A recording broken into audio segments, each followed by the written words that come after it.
വന്നപ്പോൾ തന്നെ നിങ്ങളുടെ കമ്മിറ്റി മെമ്പേഴ്സ് ഒക്കെ പറഞ്ഞിട്ടുണ്ടായിരുന്നു, ഒരുപാട് മഹായജ്ഞ പരിപാടികൾ, ഒരുപാട് മഹാസത്ര പരിപാടികളുടെ ഒക്കെ ഭാഗമാകാൻ നിങ്ങൾക്ക് കഴിയുന്നു. ശരിക്കും അത് ഒരു മുൻജന്മ സുഹൃതമാണ്, എല്ലാവർക്കും ലഭിക്കുന്ന ഒരു ഭാഗ്യമല്ല അത്. അതിന്റെ ഭാഗമാകുവാൻ നിങ്ങൾക്ക് ഓരോരുത്തർക്കും കഴിഞ്ഞിട്ടുണ്ട് എന്നുണ്ടെങ്കിൽ നിങ്ങൾ ഓരോരുത്തരും സംപൂജ്യരാണ്, ഭഗവാന്റെ അടുത്ത് നിൽക്കുന്ന ആൾക്കാരാണ്. അങ്ങനെയുള്ള സംപൂജ്യരായ ജനങ്ങളുടെ മുന്നിൽ കുറച്ച് സമയം സംവേദിക്കുവാൻ കഴിയുന്നു എന്നുള്ളത് തന്നെ വലിയ സുഹൃതമായിട്ട് കരുതുന്നു. നമ്മൾ ഇന്നിവിടെ ചർച്ച ചെയ്യുന്ന വിഷയം എന്താണ് സനാതന ധർമ്മം, എന്താണ് ഹിന്ദു എന്ന സംസ്കൃതി കൊണ്ട് ഉദ്ദേശിക്കുന്നതെന്നാണ്. നമ്മൾ പലപ്പോഴും പറയും ഞാൻ ഹിന്ദുവാണ്, ഞാൻ ഹിന്ദു മതവിശ്വാസിയാണ് എന്നൊക്കെ നമ്മൾ പറയും. എന്നാൽ എന്താണ് ഈ ഹിന്ദു മതം? അങ്ങനെ ഒരു മതമുണ്ടോ? 1961 സുപ്രീം കോടതിയുടെ വിധിയിൽ പറയുന്നത് Hindu is not a religion, it's considered as the way style of people എന്നാണ്. ഹിന്ദുവിനെ ഒരു മതം എന്ന് പറയാൻ കഴിയില്ല, അതൊരു ജീവിത രീതിയാണ്. എന്ത് ചിന്തിക്കണമെന്നും എന്ത് പ്രവർത്തിക്കണമെന്നും സമൂഹത്തിന് കാണിച്ചു കൊടുത്ത മഹത്തായ ഒരു സംസ്കൃതിയുടെ പിൻതലമുറക്കാരാണ് ഈ ഭാരതത്തിലുള്ള ഓരോ ഹിന്ദുക്കളും. ഹിന്ദു എന്തുകൊണ്ടാണ് മതം എന്ന തലത്തിൽ ഒതുക്കാൻ കഴിയാത്തതെന്ന് നോക്കാം. മതം എന്ന് പറയുമ്പോൾ അതിനൊരു ലിമിറ്റേഷൻ ഉണ്ട്, ഒരു പരിമിതിയുണ്ട്. കാരണം ഉദാഹരണത്തിന് ക്രിസ്തു എന്ന വിശ്വാസം എടുത്തു നോക്കാം. ക്രൈസ്തവത അതൊരു മതമാണ്. കാരണം ലോകമെമ്പാടുമുള്ള സമസ്ത ക്രൈസ്തവ സഹോദരങ്ങളും ഒരൊറ്റ രൂപത്തിലാണ് ഈശ്വരനെ ആരാധിക്കുന്നത്, യേശു ക്രിസ്തു. മുഴുവൻ വരുന്ന ക്രിസ്ത്യാനികൾക്കും ഒരൊറ്റ ഗ്രന്ഥമാണുള്ളത്, ബൈബിൾ. അതുപോലെ തന്നെ ലോകമെമ്പാടുമുള്ള മുഴുവൻ ക്രൈസ്തവർക്കും ഒരൊറ്റ പുസ്തകമേ ഉള്ളൂ, മുസ്ലിങ്ങൾക്കും ഒരൊറ്റ പുസ്തകമേ ഉള്ളൂ, ഖുറാൻ. എല്ലാ ഇസ്ലാമികരും ഈശ്വരനെ ആരാധിക്കുന്നത് അള്ളാഹു എന്നൊരൊറ്റ രൂപത്തിലാണ്. പക്ഷേ ഹിന്ദു എന്ന സംസ്കൃതിയിലേക്ക് നമ്മൾ കടക്കുമ്പോൾ നമുക്കവിടെ കാണാൻ കഴിയുന്നത് വൈവിധ്യമാണ്. സർവ വിഘ്നങ്ങളും അകറ്റുന്ന വിഘ്നേശ്വരനും സർവവിദ്യയും പകർന്നു നൽകുന്ന സരസ്വതി മാതാവും ബ്രഹ്മവിഷ്ണു മഹേശ്വരന്മാരാകുന്ന ത്രിമൂർത്തി സങ്കല്പങ്ങളും സൂര്യചന്ദ്രന്മാരും നക്ഷത്ര വ്യൂഹങ്ങളും അഷ്ടദിക്പാലകരും നാഗദൈവങ്ങളും ഒക്കെ ചേർന്ന് 33 രൂപഭാവത്തിൽ ഈശ്വരനെ ആരാധിക്കുന്നവരാണ് നമ്മൾ. ഹൈന്ദവതയുടെ ഏറ്റവും വലിയ സവിശേഷതയും ഈ വൈവിധ്യമാണ്. ഒരു വ്യക്തിയിൽ ഒരു രൂപത്തിലല്ല ഈശ്വരനെ ആരാധിക്കുന്നത്. ശാംഭവി, ദുർഗ, ഭദ്ര, കാളി, ലക്ഷ്മി, പാർവതി, സരസ്വതി തുടങ്ങുന്ന ദേവീ രൂപങ്ങൾ തന്നെ നമുക്ക് അനവധിയാണ്. അനവധി ദേവതാ ദേവീ രൂപങ്ങളിൽ വിഘടിച്ചിരിക്കുന്ന വിശാലമായ ഒരു സംസ്കൃതിയാണ് ഹിന്ദു എന്ന വാക്കിൽ നമുക്ക് കാണാൻ കഴിയുന്നത്.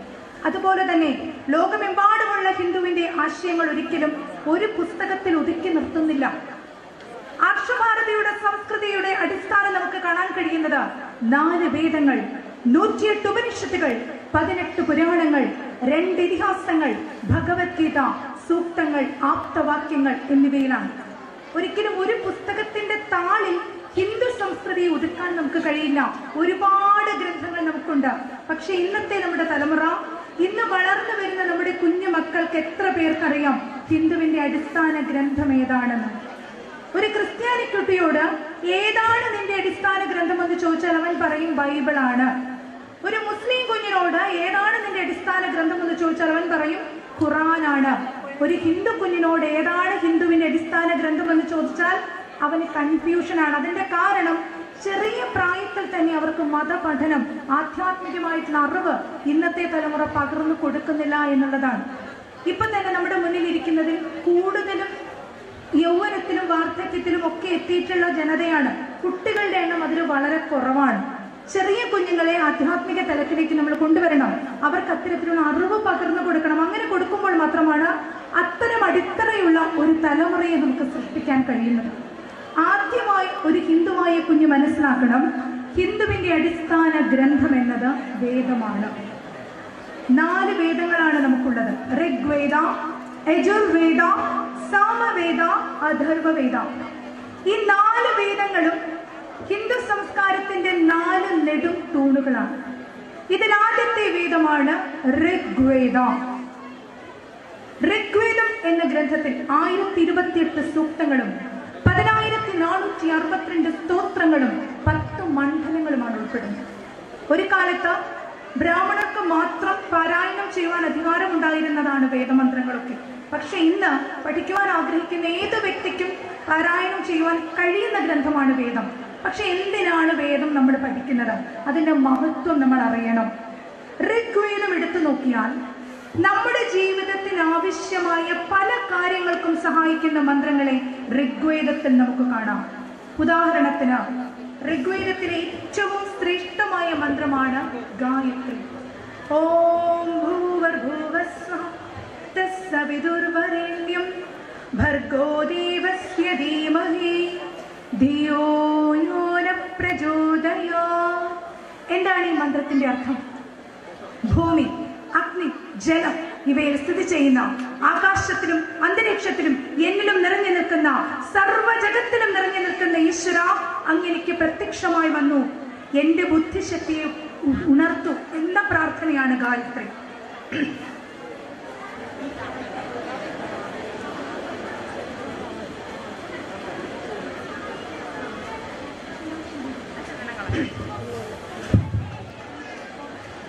ഭൂമി, അന്തരീക്ഷം, സ്വർഗം ഇവയിൽ സ്ഥിതി ചെയ്യുന്ന, സർവവ്യാപിയായ സകലതിനെയും ജനിപ്പിക്കുന്ന സവിതാവായ ദേവന്റെ ചൈതന്യധാമത്തിന്റെ സർവോത്കൃഷ്ടമായ തേജസ്സിനെ നമുക്ക് ധ്യാനിക്കാം.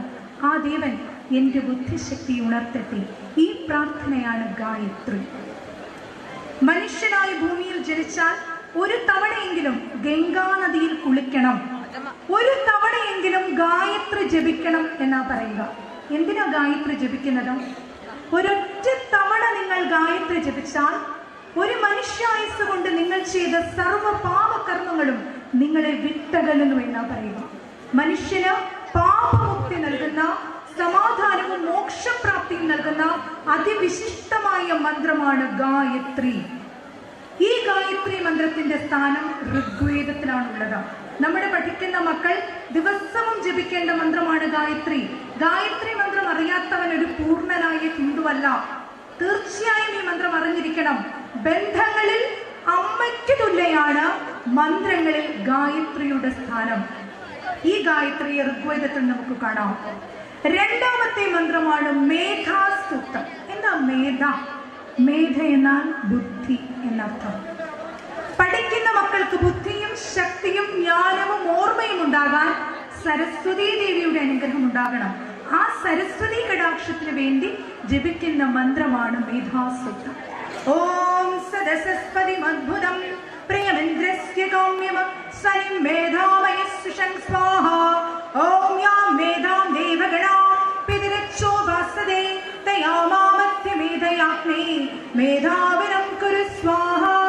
ഓം മേധാം മേ വരുണോ ദദാതു മേധാമഗ്നി പ്രജാപതി മേധാമിന്ദ്രച്ഛവായുച്ഛ മേധാം ദാതു മേ സ്വാഹ. പാവകാര സരസ്വതി വാജേബർവാജിനേവതി യജ്ഞം വിഷ്ണുദിയാവസം. ഇത് മേധാസൂക്തം എന്ന മന്ത്രത്തിലെ ചില ഭാഗങ്ങളാണ്. പഠിക്കുന്ന നമ്മുടെ മക്കൾ ഓരോരുത്തരും പ്രഭാതത്തിൽ എഴുന്നേറ്റ് കുളിച്ച് ശുദ്ധിയായി കിഴക്കോട്ട് തിരിഞ്ഞിരുന്ന് ഗണപതി ഭഗവാനെ സ്തുതിച്ച് 108 ഗായത്രി ജപിച്ചതിന് ശേഷം സരസ്വതിയെ മനസ്സാൽ വിചിന്തനം ചെയ്തുകൊണ്ട് ഈ മേധാസൂക്ത മന്ത്രം നിത്യവും ജപിക്കണം. നിത്യവും മേധാസൂക്ത മന്ത്രത്തെ ഉരുക്കഴിക്കുന്ന കുട്ടിക്ക് ഒരിക്കലും ഒരു പരീക്ഷയിലും പരാജയം ഉണ്ടാവില്ല. അവന്റെ ബുദ്ധി ഉണരും, പഠനത്തോടുള്ള താല്പര്യം വർദ്ധിക്കും, കലാപരിപാടികളിൽ കലാപരമായിട്ടുള്ള കഴിവുകൾ ഉണരും. കാരണം പൂർണ്ണമായും സരസ്വതി കടാക്ഷം അവരിലേക്ക് എത്തുക. ഈ മന്ത്രവും നമുക്ക് ഋഗ്വേദത്തിൽ കാണാം. മൂന്നാമത്തെ മന്ത്രമാണ് ശ്രീ സൂക്തം.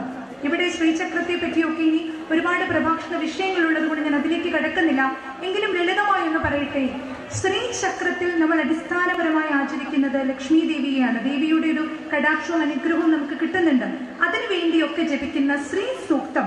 ശ്രീ സൂക്തം ഏത് വീട്ടിലെ വീട്ടം ഉരുക്കഴിക്കുന്നുവോ ആ വീട്ടിൽ സമ്പത്തും ഐശ്വര്യവും കുമിഞ്ഞുകൂടുമെന്നാ പറയുക. കാരണം ലക്ഷ്മി ദേവിയെ അട്രാക്ട് ചെയ്യുന്ന, ആകർഷിക്കുന്ന, പ്രസാദിപ്പിക്കുന്ന മന്ത്രമാണ് ശ്രീ സൂക്തം. ഈ ശ്രീ സൂക്തവും ഋഗ്വേദത്തിൽ നമുക്ക് കാണാം. അപ്പൊ നമുക്ക് ചുരുക്കി പറഞ്ഞാൽ നമ്മുടെ ജീവിതത്തിൽ ഈ ഭൗതിക ലോകത്ത് നിലനിൽക്കണമെങ്കിൽ 3 കാര്യങ്ങൾ വേണം. 1 വിദ്യയും അറിവും വേണം. 2 ധനം ഉണ്ടാകണം. മൂന്ന്, ഇതെല്ലാം ഉപരി മനസ്സമാധാനം വേണം. ഈ മൂന്ന് കാര്യങ്ങൾക്കുമുള്ള മന്ത്രമാണ് വിദ്യ നൽകുന്ന മേധാസ്തുക്തം, ധനം നൽകുന്ന ശ്രീസ്തുക്തം, സമാധാനവും മോക്ഷവും നൽകുന്ന ഗായത്രി മന്ത്രം. ഇവ മൂന്നും നമുക്ക് ഒരൊറ്റ വേദത്തിൽ കാണാം. ആ വേദമാണ് ഋഗ്വേദം. രണ്ടാമത്തെ വേദമാണ് യജുർവേദം. യജുർവേദം നമ്മളെ പഠിപ്പിക്കുന്നത് എങ്ങനെ മന്ത്രം ജപിക്കണമെന്ന്, എങ്ങനെ നാമം ചൊല്ലണം, എങ്ങനെ മന്ത്രം ജപിക്കണം. ഈ ഒരു അറിവാണ് യജുർവേദം നമുക്ക് കാണിച്ചു തരുന്നത്. എങ്ങനെ നാമം ചൊല്ലാം, എങ്ങനെ വേണമെങ്കിലും നമുക്ക് ജപിക്കാം. പക്ഷേ ജപിക്കുന്ന മന്ത്രത്തിൽ പൂർണ്ണമായ ശ്രദ്ധയും സമർപ്പണവും ഉണ്ടെങ്കിൽ മാത്രമാണ് ആ മന്ത്രജപം കൊണ്ട് പൂർണ്ണമായ ഫലപ്രാപ്തി കിട്ടുകയുള്ളൂ. പണ്ട് ഋഷീശ്വരന്മാർ പറഞ്ഞിട്ടുണ്ട്, ഭൂമിയിൽ 4 യുഗങ്ങളുണ്ട്. കൃതം, ത്രേതം, ദ്വാപരം, കലി. ഇങ്ങനെ 4 യുഗങ്ങളാണ് ലോകത്തിനുള്ളത്. നമ്മൾ ഇന്ന് ജീവിക്കുന്ന ഈ കാലഘട്ടം കലിയുഗമാണ്. കലിയുഗത്തിനൊരു പ്രത്യേകതയുണ്ട്. മറ്റു 3 യുഗങ്ങളിലും ഈശ്വര കടാക്ഷം കിട്ടണമെങ്കിൽ തപസ് ചെയ്യുകയും യാഗം ചെയ്യുകയും ഒക്കെ വേണമായിരുന്നു. പക്ഷെ കലികാലത്തിലെ മനുഷ്യർ ഇതിനൊന്നും മുതിരില്ലെന്ന് അവർക്ക് മുൻകൂട്ടി അറിയാം. അതുകൊണ്ട് കലികാലത്തിലെ മനുഷ്യർക്ക് ഒരു അനുഗ്രഹം കൊടുത്തിട്ടുണ്ട്. കലിയുഗ മനുഷ്യൻ നാമജപപ്രാപ്തി കൊണ്ട് തന്നെ ഈശ്വര കടാക്ഷം നേടിയെടുക്കാൻ കഴിയും. മറ്റു 3 യുഗങ്ങളിലും യാഗങ്ങളിലൂടെയും തപസ്സിലൂടെയുമാണ് ഈശ്വര പ്രസാദം കിട്ടിയിരുന്നതെങ്കിൽ കലികാലത്തിലെ മനുഷ്യന് നാമജപത്തിലൂടെ തന്നെ അത് നേടിയെടുക്കാൻ കഴിയും. പക്ഷേ ജപിക്കുന്ന മന്ത്രത്തിൽ ലയമുണ്ടാവണം, ലയത്തിൽ ഭക്തി ഉണ്ടാകണം, അതിനെല്ലാം ഉപരി അതിന് വിശ്വാസം ഉണ്ടാകണം. ഹരേ രാമ എന്ന് ഉച്ചരിക്കുമ്പോൾ ശ്രീരാമചന്ദ്രന്റെ മുഖം കാണാൻ കഴിയണം. ഹരേ കൃഷ്ണ എന്ന് ഉച്ചരിക്കുമ്പോൾ ശ്രീകൃഷ്ണന്റെ ആ മേനിയെ നമ്മുടെ മനസ്സിൽ ദർശിക്കുവാൻ നമുക്ക് കഴിയണം. ഓ ഹരേ നമഃശിവായ നമ എന്ന് ശിവപഞ്ചാക്ഷരി ജപിക്കുമ്പോൾ എന്റെ കണ്ണ് മഹാദേവന്റെയാണ്, എന്റെ കൈ മഹാദേവന്റെയാണ്, പഞ്ചേന്ദ്രിയങ്ങളാൽ സൃഷ്ടിതമായ എന്റെ ഈ ശരീരം സാക്ഷാൽ ഭഗവാന്റെയാണ്, ഞാനും ഈശ്വരന്റെ അംശമാണ്, ഞാൻ സ്വയം ഭഗവാനാണ് എന്ന തലത്തിലേക്ക് ചിന്തിക്കാൻ നിങ്ങൾക്ക് കഴിയണം. ശ്രീകോവിലിൽ ഇരിക്കുന്ന ഭഗവാനും അദ്ദേഹത്തിന് മുന്നിൽ തൊഴുകയോടെ നിൽക്കുന്ന ഭക്തനാകുന്ന ഞാനും ഒരേ ശക്തിയുടെ 2 ഭാവങ്ങളാണ്. ഈ തിരിച്ചറിവിലേക്ക് നമ്മുടെ ചിന്തയെ കൊണ്ടുപോകാൻ കഴിയണം. അവിടെയാണ് ഭക്തിക്ക് പൂർണ്ണതയുണ്ടാവുക. നമുക്ക് ജപിക്കുന്ന മന്ത്രത്തിൽ വിശ്വാസം ഉണ്ടാവണം. ജപിച്ചിട്ട് നല്ല കാര്യമുണ്ടോ, അങ്ങനെ ചിന്തിക്കരുത്. കാര്യമുണ്ട്. ഏത് പ്രതിസന്ധിയിലും ആരൊക്കെ എന്നെ കൈവിട്ടാലും ഈശ്വരൻ എന്റെ കൂടെ ഉണ്ടാകും. ഈ വിശ്വാസം നമുക്ക് വേണം. പണ്ട് പ്രഹ്ലാദനോട് പ്രഹ്ലാദന്റെ പിതാവ് ചോദിക്കുന്നുണ്ട്, നിന്റെ നാരായണൻ ഈ കാണുന്ന തൂണിലുണ്ടോ? പ്രഹ്ലാദൻ 1 മിനിറ്റ് പോലും ആലോചിക്കാതെ മറുപടി പറഞ്ഞു, ഉണ്ടച്ച, എന്റെ നാരായണൻ ഈ തൂണിൽ മാത്രമല്ല, തൂണിലും തുരുമ്പിലും ഈ കാണുന്ന സർവചരാചരത്തിലും ഉണ്ടെന്റെ ഭഗവാൻ എന്ന് പറഞ്ഞു. ആ സമയത്ത് തൂണ് പിളർന്ന് സാക്ഷാൽ നരസിംഹമൂർത്തി അവതരിക്കുകയാണ്. ഈ കഥ കാണിച്ചു തരുന്ന ഒരു സന്ദേശമുണ്ട്. ആരൊക്കെ നമ്മളെ ക്വസ്റ്റ്യൻ ചെയ്താലും, ഏതൊക്കെ തരത്തിൽ നമ്മൾ ഒറ്റപ്പെട്ടാലും നമ്മൾക്കൊരു വിശ്വാസം വേണം. അത് നാരായണനായിക്കോട്ടെ, മഹാദേവനായിക്കോട്ടെ, ദേവി ആയിക്കോട്ടെ, സുബ്രഹ്മണ്യനാകട്ടെ, ശ്രീധർമ്മശാസ്താവാകട്ടെ, ഏത് രൂപത്തിൽ നിങ്ങൾ വിളിക്കുന്ന ഈശ്വരനായാലും എന്റെ പ്രതിസന്ധിയിൽ കൈവിടാതെ എന്റെ മുന്നിൽ എത്തും എന്ന ഉറച്ച വിശ്വാസമാണ് ഭക്തിയുടെ നാമജപത്തിന്റെ കാതൽ.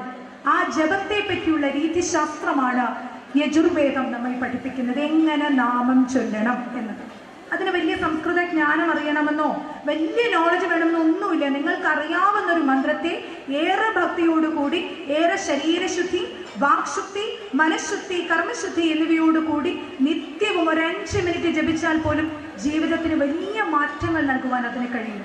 ഇതാണ് യജുർവേദം നമുക്ക് നൽകുന്ന പാഠം. അതോടൊപ്പം ആരാണ് ബ്രാഹ്മണനെന്നും എന്താണ് ബ്രാഹ്മണ്യമെന്നു കൂടി യജുർവേദം നമ്മളെ പഠിപ്പിക്കുന്നു. ആരാണ് ബ്രാഹ്മണൻ? ബ്രഹ്മജ്ഞാനേ ഇതി ബ്രാഹ്മണ എന്നാണ്. ബ്രഹ്മജ്ഞാനം നേടിയ വ്യക്തിയാണ് യഥാർത്ഥ ബ്രാഹ്മണൻ. എന്താണ് ഈ ബ്രഹ്മജ്ഞാനം? ജന്മതേ ജായതേ ശൂദ്രം സംസ്കാരേണ ദ്വിജോത്തമം എന്നാണ്. ജന്മം കൊണ്ട് ശൂദ്രനായ വ്യക്തിക്ക് പോലും സ്വകർമ്മ മണ്ഡലത്തിലെ ശുദ്ധി കൊണ്ട് ബ്രാഹ്മണനാക്കാൻ കഴിയും. ബ്രാഹ്മണന്റെ കർമ്മം എന്നുള്ളത് എല്ലാവരിലും ഈശ്വരനെ ദർശിക്കാൻ കഴിയുക എന്നുള്ളതാണ്. ബ്രഹ്മജ്ഞാനം നേടിയെടുക്കുകയാണ് ഒരു മനുഷ്യ ജീവിതത്തിന്റെ ആത്യന്തികമായ ലക്ഷ്യം. എന്താണ് ബ്രഹ്മജ്ഞാനം? ഇത് വ്യക്തമാക്കാൻ ഒരു ചെറിയ കഥാതന്തു. നിങ്ങൾക്ക് എല്ലാവർക്കും സുപരിചിതനായ സന്യാസി വര്യനാണ് ജഗദ്ഗുരു ആദി ശങ്കരാചാര്യ. 16 വയസ്സുള്ളപ്പോൾ തന്നെ വേദവും ഉപനിഷത്തും ഇതിഹാസവും അങ്ങനെ സമസ്ത ഗ്രന്ഥങ്ങളും ഹൃദ്യസ്ഥമാക്കിയ അതീവ ശ്രേഷ്ഠനായ ഒരു സന്യാസിയാണ് ആ കുഞ്ഞ്. അദ്ദേഹം ഒരിക്കൽ കാശിയിൽ വെച്ച് മണികർണിക ദ്വീപിനടുത്തുകൂടി അദ്ദേഹവും അദ്ദേഹത്തിന് കുറച്ച് ശിഷ്യന്മാരും നടന്നു വരികയാണ്. അന്നത്തെ കാലഘട്ടം എന്നത് ജാതി വ്യവസ്ഥ കൊടുമ്പിരി കൊണ്ടിരിക്കുന്ന കാലമാണ്. ബ്രാഹ്മണൻ നടക്കുന്നതിന് അയൽപക്കത്ത് പോലും കൂടിപ്പോലും ഒരു ശൂദ്രൻ നടക്കാൻ പാടില്ല. ബ്രാഹ്മണൻ നടക്കുന്നതിനടുത്ത് നിഴല് പോലും പതിക്കാതെ വേണം ഒരു ചണ്ടാളൻ നടക്കുവാൻ. ഇത്തരത്തിൽ വികൃതമായ ജാതി വ്യവസ്ഥ കൊടികുത്തിമാണിരുന്ന കാലഘട്ടം.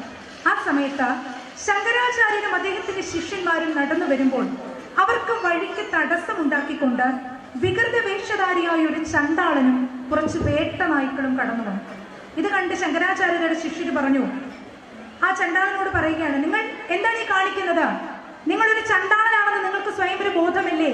ഈ നടന്നു വരുന്നത് ബ്രാഹ്മണനായ അതിശ്രേഷ്ഠനായ പണ്ഡിതനായ ശങ്കരാചാര്യരാണ്. അദ്ദേഹത്തിന് തടസ്സമുണ്ടാക്കാതെ അശുദ്ധി ഉണ്ടാക്കാതെ മാറി നിൽക്കൂ എന്ന് പറഞ്ഞു. ചണ്ടാളൻ പുഞ്ചിരിച്ചുകൊണ്ട് തിരിച്ചു ചോദിച്ചു, ശങ്കരാചാര്യരോടാണ് ചോദിക്കുന്നത്, അല്ലയോ ശങ്കരാചാര്യരെ, അങ്ങയുടെ ശിഷ്യർ മാറാൻ പറഞ്ഞത് ആരോടാണ്? വികൃത വേഷധാരിയായ എന്റെ ഈ ശരീരത്തോടാണോ? ചണ്ടാളനാകുന്ന എന്റെ ഈ ശരീരത്തോടാണ് മാറാൻ പറഞ്ഞതെങ്കിൽ ശരീരത്തിന് ചലിക്കാൻ കഴിയില്ല. കാരണം ശരീരം വെറും ഒരു ജഡമാണ്. ശരീരത്തിന് ചലനശേഷി കൊടുക്കുന്ന എന്റെ ഉള്ളിലിരിക്കുന്ന ആത്മാവിനോടാണ് മാറാൻ അങ്ങയുടെ ശിഷ്യർ പറഞ്ഞതെങ്കിൽ ബ്രാഹ്മണനായ അങ്ങയുടെ ഉള്ളിലും ചണ്ടാളനായ എന്റെ ഉള്ളിലും നിറഞ്ഞു നിൽക്കുന്നത് ഒരേ ചൈതന്യമാണ്. ആത്മാവിന് എന്താണ് ജാതി? ആത്മാവിന് എന്താണ് മതം? ഞാനും അങ്ങും കടന്നു വന്നിരിക്കുന്നത് ഒരേ ബ്രഹ്മജ്ഞാനത്തിൽ നിന്നുമാണ്. ഞാൻ എങ്ങനെയാണ് അങ്ങക്ക് അശുദ്ധനാകുന്നത് എന്ന് ചോദിച്ചു. ഈ ചോദ്യത്തിന് മുന്നിൽ ഉത്തരമുത്തിയ ശങ്കരാചാര്യ തന്റെ മുന്നിൽ നിന്നിരുന്ന ചണ്ടാളന്റെ പാദകം തൊട്ട് നമസ്കരിച്ചു. എന്നിട്ട് പറഞ്ഞു, സർവ്വവേദവും ഇതിഹാസവും പുരാണവും ഒക്കെ പഠിച്ചു കഴിഞ്ഞിട്ടും എന്റെ ആത്മജ്ഞാനത്തിന്റെ മിഴികൾ തുറന്നത് ഈ നിമിഷമാണ്. എനിക്ക് അദ്വൈതത്തിന്റെ അകംപൊരുൾ കാണിച്ചു തന്ന അവിടെ ആരാണ് എന്ന് ചോദിക്കുന്നു. ആ നിമിഷം അദ്ദേഹത്തിന് മുന്നിൽ നിന്നിരുന്ന ചണ്ടാളന്റെ രൂപം മാറി. അദ്ദേഹം സാക്ഷാൽ ശ്രീ മഹാദേവനായി തീർന്നു. അദ്ദേഹത്തോടൊപ്പം ഉണ്ടായിരുന്ന വേട്ടനായ്ക്കൾ സാക്ഷാൽ 4 വേദങ്ങളുടെയും അതിദേവതകളായിരുന്നു. ഈ കഥ കാണിച്ചു തരുന്നൊരു തത്വമുണ്ട്. നമ്മൾ സർവ്വവിജ്ഞാനത്തിന്റെ പരകോടിയിലെത്തിയാലും എന്നിലെ ഞാനെന്ന ഭാവം, സവർണ ചിന്ത, ഞാനൊരു വലിയ സംഭവമാണ്. ഈ ചിന്താഗതികളെ എന്ന് നമുക്ക് മാറ്റി നിർത്താൻ കഴിയുന്നുവോ അന്ന് മാത്രമാണ് ജന്മം കൊണ്ട് നാം ഓരോരുത്തരും ബ്രാഹ്മണൻ എന്ന തലത്തിലേക്ക് എത്തുന്നത്. ഞാനാകുന്ന എന്നിലും എന്റെ മുന്നിൽ ഇരിക്കുന്ന നിങ്ങളിലും ഈ കാണുന്ന സർവ്വചരാചരത്തിലും നിറഞ്ഞു നിൽക്കുന്നത് ഒരേ ഈശ്വരന്റെ, ഒരേ പരബ്രഹ്മത്തിന്റെ ചൈതന്യമാണ്. ഈ തിരിച്ചറിവാണ് ആത്മജ്ഞാനം. ഇതിലേക്കുള്ള യാത്രയാണ് ഓരോ മനുഷ്യജന്മവും. ഇതാണ് യജുർവേദം നമുക്ക് നൽകുന്ന പാഠം. 3ാമത്തെ വേദമാണ് സാമവേദം. സാമവേദത്തിൽ നിന്നുമാണ് സംഗീതം ഉത്ഭവിച്ചത്. സാമവേദമാണ് സർവ കലകളുടെയും പാഠം നമുക്ക് പറഞ്ഞു തരുന്നത്. 4ാമത്തെ വേദമാണ് അഥർവം. അഥർവവേദമാണ് ഭൂതപ്രേത പിശാചുക്കളെ ആവാഹിക്കുന്നതിനുള്ള മന്ത്രങ്ങൾ നമുക്ക് കാണിച്ചു തരുന്നത്. കാവുകളും കുളങ്ങളും ദ്രാവിഡ പൂജാവിധികളെ പറ്റിയുമുള്ള സവിശേഷമായ അറിവ് നമുക്ക് കാണിച്ചു തരുന്നത് അഥർവവേദമാണ്. അപ്പോൾ പറഞ്ഞു വന്നത്, ഹിന്ദു മതത്തിന്റെ അടിസ്ഥാനമായി പറയപ്പെടുന്ന 4 വേദങ്ങളാണ് നമുക്കുള്ളത്. ഇതിൽ ആദ്യത്തെ വേദം ഋഗ്വേദം.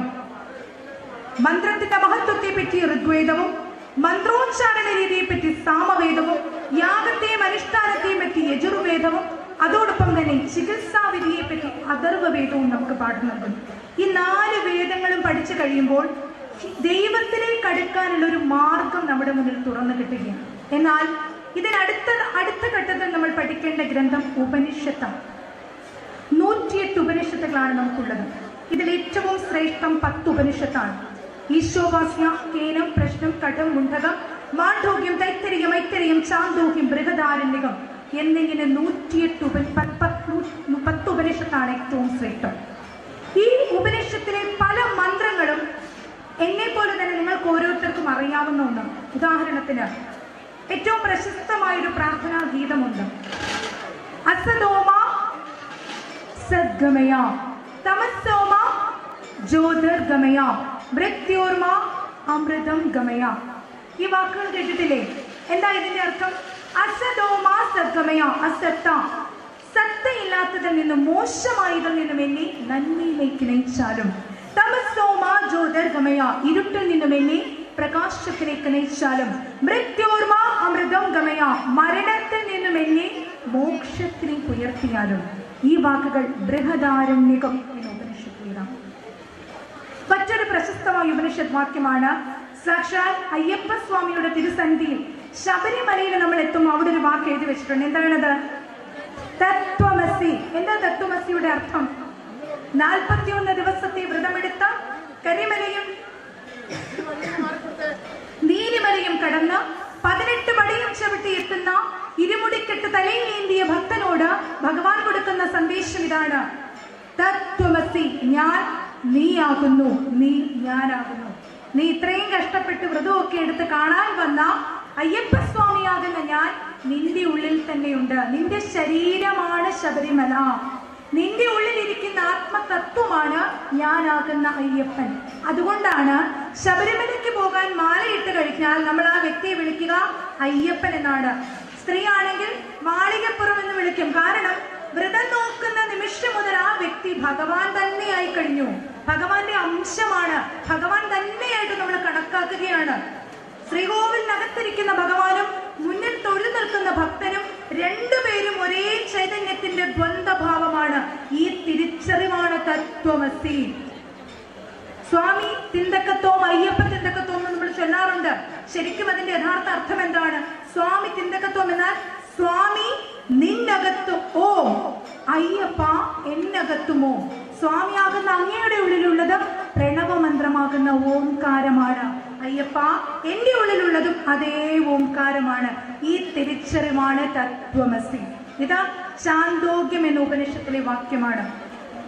മറ്റൊരു ഉപനിഷത്ത് വാക്യമുണ്ട്: ഉത്തിഷ്ഠത ജാഗ്രത പ്രാപ്തിവരാൻ നിബോധിത. സ്വാമി വിവേകാനന്ദൻ സദാ ഉച്ചരിക്കുന്ന ഒരു വാക്യമാണ്, കഠോപനിഷത്തിലെ വാചകമാണ്. ഇതിന്റെ അർത്ഥം എന്താണ്? ഉണരൂ, എഴുന്നേൽക്കൂ, നിന്റെ ലക്ഷ്യം നേടും വരെ വിശ്രമമില്ലാതെ പ്രവർത്തിക്കൂ. വിദ്യാർത്ഥി സമൂഹത്തിന് കൊടുത്ത മെസ്സേജാണിത്. കഠോപനിഷത്തിലെ വാചകമാണ്. മറ്റൊരു ഉപനിഷത്ത് വാചകമാണ്, മുണ്ടകോപനിഷത്തിലെ വാചകമാണ്: സത്യമേവ ജയതേ ജ്ഞാനനൃതം. സത്യമാണ് വിജയിക്കേണ്ടത്. ഇന്ത്യൻ ഭരണഘടനയിൽ ആലേഖനം ചെയ്തിരിക്കുന്ന ഒരു ഉപനിഷത്ത് വാചകമാണിത്. അപ്പോൾ പറഞ്ഞു വന്നത്, ഈ ഉപനിഷത്ത് എന്ന കൃതികൾ എഴുതിയിട്ടുള്ളത് ഒരിക്കലും ഹിന്ദു സമുദായത്തിന് വേണ്ടി മാത്രമല്ല, ലോകമെമ്പാടുമുള്ള മുഴുവൻ വരുന്ന മാനവരാശിയുടെയും സൗഖ്യത്തെയും മോക്ഷത്തെയും മുന്നിൽ കണ്ടുകൊണ്ട് ഋഷീശ്വരന്മാർ യുഗങ്ങൾക്ക് മുൻപ് തന്നെ ചിട്ടപ്പെടുത്തിയ മഹത് ഗ്രന്ഥങ്ങളാണ് ഉപനിഷത്തുകൾ. നമ്മൾ നേരത്തെ പറഞ്ഞു, വേദങ്ങൾ നമുക്കൊരു വഴികാട്ടിയാണ്. ഈശ്വരനെ ഇങ്ങനെയൊക്കെ നിങ്ങൾക്ക് നേടാം, നിങ്ങൾ നാമം ജപിച്ചാൽ നിങ്ങൾക്ക് ഈശ്വരന്റെ അടുത്തെത്താം, മന്ത്രം ചൊല്ലിയാൽ എത്താം എന്നൊക്കെ നമ്മളെ പഠിപ്പിക്കുകയാണ്. പക്ഷേ ഉപനിഷത്ത് ഒരു പടി കൂടി കടന്ന് നിങ്ങൾ അന്വേഷിച്ചു കൊണ്ടിരിക്കുന്ന നിങ്ങളുടെ ഈശ്വരൻ നിങ്ങളുടെ ഉള്ളിൽ തന്നെയുണ്ട് എന്ന തത്വമാണ് നമുക്ക് കാണിച്ചു തരുന്നത്. ശ്രീനാരായണ ഗുരുദേവൻ ഒരുപാട് പ്രതിഷ്ഠകൾ നടത്തിയിട്ടുണ്ട്. ശിവലിംഗ പ്രതിഷ്ഠയും ഒരുപാട് വിഗ്രഹ പ്രതിഷ്ഠകളൊക്കെ നടത്തി. അവസാനം അദ്ദേഹം പ്രതിഷ്ഠിക്കുന്നത് കണ്ണാടിയാണ്. എന്തുകൊണ്ടാണ് കണ്ണാടി അവസാനം പ്രതിഷ്ഠിച്ചത്? കണ്ണാടിയിൽ നമ്മൾ കാണുന്നത് നമ്മുടെ തന്നെ പ്രതിബിംബമാണ്. പല രൂപഭാവങ്ങളിൽ ഈശ്വരനെ ആരാധിക്കുന്ന മനുഷ്യൻ അവന്റെ ആധ്യാത്മിക തലത്തിന്റെ ഉയർച്ചയിലെത്തുമ്പോൾ തിരിച്ചറിയുന്നു, പല രൂപഭാവങ്ങളിലും ഞാൻ ആരാധിച്ചു വന്ന ഈശ്വരൻ എന്നിൽ തന്നെയുണ്ട്, ഞാൻ ഈശ്വരന്റെ തന്നെ അംശമാണ്, ഞാൻ സ്വയം ഭഗവാനാണ് എന്ന തലത്തിലേക്ക് അവന്റെ ചിന്ത ഉണരുകയാണ്. എന്റെ ശരീരം ഒരു ക്ഷേത്രമാണെന്നും എന്റെ ഉള്ളിലുള്ള ആത്മചൈതന്യം ഈശ്വരന്റെ ഭാഗമാണെന്നുമുള്ള തിരിച്ചറിവാണ് തത്വമസിയുടെ അകംപൊരുൾ. ഈ അറിവുകളൊക്കെ നമുക്ക് കിട്ടുന്നത് ഉപനിഷത്തിൽ നിന്നുമാണ്. ഇനി അടുത്ത ഗ്രന്ഥം പുരാണമാണ്. നമ്മൾ വേദങ്ങളുടെ അർത്ഥം പറഞ്ഞു, ഉപനിഷത്ത് പറഞ്ഞു. ഇനി അടുത്തത് പുരാണ കൃതികളാണ്. 18 പുരാണ കൃതികൾ നമുക്കുണ്ട്. ബ്രഹ്മപുരാണം, ബ്രഹ്മാണ്ഡപുരാണം, ബ്രഹ്മവൈവർത്തക പുരാണം, ശിവപുരാണം, ലിംഗപുരാണം, അഗ്നിപുരാണം, പത്മപുരാണം, ഭവിഷ്യപുരാണം, ഭാഗവത പുരാണം, മത്സ്യപുരാണം, കൂർമ്മപുരാണം, വാമനപുരാണം, വരാഹപുരാണം, സ്കന്ധപുരാണം, ഗരുഡപുരാണം എന്നിങ്ങനെ 18 പുരാണ കൃതികൾ നമുക്കുണ്ട്. 18 പുരാണത്തിൽ വ്യാസൻ ചൊന്നത് രണ്ടുതാൻ: പരോപകാരമേ പുണ്യം, പാപമോ പരപീഡനം. 18 പുരാണ കൃതികളിലൂടെയും വ്യാസമഹർഷി പറഞ്ഞു വെച്ചത് ഒരൊറ്റ കാര്യമാണ്: പരോപകാരമേ പുണ്യം. മറ്റുള്ളവരുടെ നന്മയ്ക്ക് വേണ്ടി നീ എന്ത് പ്രവർത്തിക്കുന്നോ അതാണ് ഏറ്റവും വലിയ പുണ്യം. പാപമോ പരപീഡനം. മറ്റുള്ളവരെ ദ്രോഹിക്കുന്നതാണ് ഏറ്റവും വലിയ പീഡനം. എന്ന് വെച്ചാൽ നമ്മൾ ഓരോ മനുഷ്യർക്കും വളരെ കുറച്ച് കാലത്തെ ഒരു ഇടവേളയാണ് ഈ ഭൂമിയിലുള്ള ജീവിതം. ഈ ഉള്ള ജീവിത കാലഘട്ടത്തിൽ കുശുമ്പ്, കുന്നായ്മ, പരദൂഷണം, അസൂയ തുടങ്ങുന്ന മോശവികാരങ്ങളെയൊക്കെ മാറ്റിവെച്ച് നമ്മുടെ ഈ നിസ്സാരമായ ജീവിതം കൊണ്ട് ഒരു വ്യക്തിക്കെങ്കിലും ഉപകാരം കൊടുക്കുവാൻ നിങ്ങൾക്ക് കഴിയുന്നുണ്ടെങ്കിൽ അവിടെ മാത്രമാണ് മനുഷ്യ ജീവിതത്തിന് അർത്ഥമുണ്ടാവുക. നിന്റെ മുന്നിൽ കൈ നീട്ടുന്ന ഒരു യാചകന്റെ കൈ തട്ടിമാറ്റുന്ന നിങ്ങൾ ക്ഷേത്രത്തിന്റെ ഭണ്ഡാരത്തിൽ എത്ര കോടി രൂപ നിക്ഷേപിച്ചാലും അതിന് ഫലപ്രാപ്തി ഉണ്ടാവില്ല. 10 മാസം ഗർഭപാത്രത്തിൽ ചുമന്ന് ജന്മം നൽകിയ നിങ്ങളുടെ പെറ്റമ്മയുടെ പെറ്റനോവിന്റെ വില മനസ്സിലാക്കാത്ത മനുഷ്യർ എത്ര ക്ഷേത്രങ്ങളിൽ ദർശനം നടത്തിയിട്ടും പൂർണ്ണ ഫലസിദ്ധി ലഭിക്കില്ല. നമ്മൾ ആദ്യം പച്ചമണ്ണിന്റെ ഗന്ധമറിയുന്ന, ബന്ധങ്ങളുടെ ആഴമറിയുന്ന, സ്നേഹവും കാരുണ്യമുള്ള നന്മയുള്ള മനുഷ്യരാകണം. ആ നന്മയുള്ള മനുഷ്യരിൽ മാത്രമാണ് ഈശ്വരന്റെ കടാക്ഷം ഉണ്ടാവുക. പുരാണത്തിൽ വ്യാസമഹർഷി പറഞ്ഞിട്ടുണ്ട്, ഒരു യഥാർത്ഥ ഭക്തൻ എന്നത് 3 ലക്ഷണങ്ങൾ ചേർന്ന വ്യക്തിയാണ്. 1 നിഷ്കളങ്കത, 2 നിസ്വാർത്ഥത, 3 നിഷ്കാമത. എന്താണ് ഈ 3 ലക്ഷണങ്ങൾ? 1 നിഷ്കളങ്കതയാണ്, ഒരു കളങ്കവുമില്ലാത്ത ഭക്തി. ഭഗവാനെ അത്രമേൽ സ്നേഹിക്കുന്ന ഭക്തിയാണ് നിഷ്കളങ്കമായ ഭക്തി. കുറൂരമ്മ സ്നേഹിച്ചതുപോലെ, പൂന്താനം സ്നേഹിച്ചതുപോലെ കളങ്കമില്ലാതെ സ്നേഹിക്കാൻ കഴിയണം. കുറൂരമ്മ എങ്ങനെയാ ഭഗവാനെ കണ്ടത്? സ്വന്തം മകനായിട്ടാണ്. കുറൂരമ്മ എല്ലാ ദിവസവും ഗുരുവായൂരമ്പലത്തിൽ പോയിട്ട് തൊഴുവായിരുന്നു. 190 വയസ്സായപ്പോ ആരോഗ്യസ്ഥിതി മോശമായപ്പോ അവിടേക്ക് എത്താൻ പറ്റില്ല. അപ്പൊ കുറൂരമ്മ വീട്ടിലിരുന്ന് പറഞ്ഞു, മഠത്തിലിരുന്ന് പറഞ്ഞു, ഉണ്ണിക്കണ്ണ, എനിക്ക് നിന്റെ മുഖം കാണാതെ ഉറങ്ങാൻ കഴിയില്ല, പക്ഷേ ആരോഗ്യം അനുവദിക്കുന്നില്ല, അത്രയിടം വരെ നടന്നു വരാൻ എനിക്ക് കഴിയില്ല എന്ന് പറഞ്ഞു. അമ്മയുടെ വിഷമം മനസ്സിലാക്കിയ സാക്ഷാൽ ഗുരുവായൂരപ്പൻ ഒരു ഉണ്ണിയായി കുറൂരില്ലത്ത് വന്നു. കുറൂരമ്മയുടെ മടിയിലിരുന്നു. കുറൂരമ്മ കൊടുത്ത ഉരുള കഴിച്ചു. സ്വന്തം ഉണ്ണിയായി മാറി എന്നാ പറയുക. കുറൂരമ്മ സ്നേഹിച്ചതുപോലെ കാണാൻ കഴിയും. ഒന്നും പ്രതീക്ഷിച്ചിട്ടില്ല. കുറൂരമ്മ ഒരു ആഗ്രഹവും ഭഗവാനോട് പറയുന്നില്ല. എനിക്ക് ധനം വേണമെന്നോ എനിക്ക് മോക്ഷം വേണമെന്ന് പോലും കുറൂരമ്മ ഒരിടത്തും പറഞ്ഞിട്ടില്ല. വളരെ ഒരു മകനെ ഒരു അമ്മ എങ്ങനെയാണ് സ്നേഹിക്കുന്നത് അതുപോലെ നിസ്വാർത്ഥമായി നിഷ്കളങ്കമായിട്ട് സ്നേഹിക്കാൻ നമുക്ക് കഴിയണം. പൂന്താനം എങ്ങനെയാണ് കണ്ടത്? പൂന്താനത്തിന്റെ ഉണ്ണി മരിച്ചു പോയപ്പോഴും പറയുന്നുണ്ട്, ഗുരുവായൂരപ്പൻ എന്തിനാ ഗുരുവായൂരപ്പൻ മനസ്സിൽ കളിക്കുമ്പോൾ ഉണ്ണികൾ മറ്റൊന്ന് വേണമോ കൂട്ടിനായി എന്ന് പൂന്താനം പറഞ്ഞിട്ടുണ്ട്. കാരണം എന്റെ ഉണ്ണി പോയാലും എനിക്ക് വിഷമമില്ല, കാരണം എന്റെ ഉണ്ണിയെ ശ്രീ ഗുരുവായൂരപ്പനിൽ ഞാൻ കാണുകയാണ്. ചിലരാണെങ്കിൽ പറയും, ഞാൻ ഇത്രയും പ്രാർത്ഥിച്ചിട്ടും എന്റെ ഉണ്ണിയെ നിങ്ങൾ എടുത്തു, ഇനി ഞാൻ ഭഗവാന് വിളക്ക് കൊടുത്തില്ല എന്ന് പറയാറുണ്ട്. പക്ഷെ അങ്ങനെയല്ല, അത്രയും കളങ്കരഹിതമായ മനസ്സായിരിക്കണം ഒരു ഭക്തൻ ഉണ്ടാവേണ്ടത്. നിസ്വാർത്ഥമായിരിക്കണം ഭക്തി എന്ന് പറയും. എന്താ നിസ്വാർത്ഥ ഭക്തി? യാതൊന്നും ആഗ്രഹിക്കാതെ ആയിരിക്കണം ഭഗവാന് നമ്മൾ സമർപ്പിക്കേണ്ടത്. ചിലർ പറയും, ഞാൻ പരീക്ഷ പാസ്സായാൽ പുഷ്പാഞ്ജലി നടത്താം, ഞാൻ ഭഗവാന് വഴിപാട് നടത്താം, എന്റെ കല്യാണം നടക്കണം. നമ്മൾ അങ്ങോട്ടും ഇങ്ങോട്ടും ഒരു ഗിവ് ആൻഡ് ടേക്ക് പോളിസിയാണ്. ഇതൊരു ബിസിനസ് ഡീലല്ല. ഭഗവാന് നിങ്ങൾ എന്ത് സമർപ്പിച്ചാലും അത് പരിപൂർണ സമർപ്പണമായിരിക്കണം, നിസ്വാർത്ഥമായിരിക്കണം എന്നാ പറയുക. അല്ലാതെ കൊടുക്കുന്ന ഒന്നും ഭഗവാൻ സ്വീകരിക്കില്ല. പണ്ട് സത്യഭാമയും രുക്മിണി ദേവിയും ചേർന്ന് ശ്രീകൃഷ്ണ ഭഗവാന് തുലാഭാരം തൂക്കിയ ഒരു കഥ പ്രസിദ്ധമാണ്. സത്യഭാമ ശ്രീകൃഷ്ണന്റെ 16,008 ഭാര്യമാരിലും വെച്ച് ഏറ്റവും സമ്പന്നയായിരുന്നു.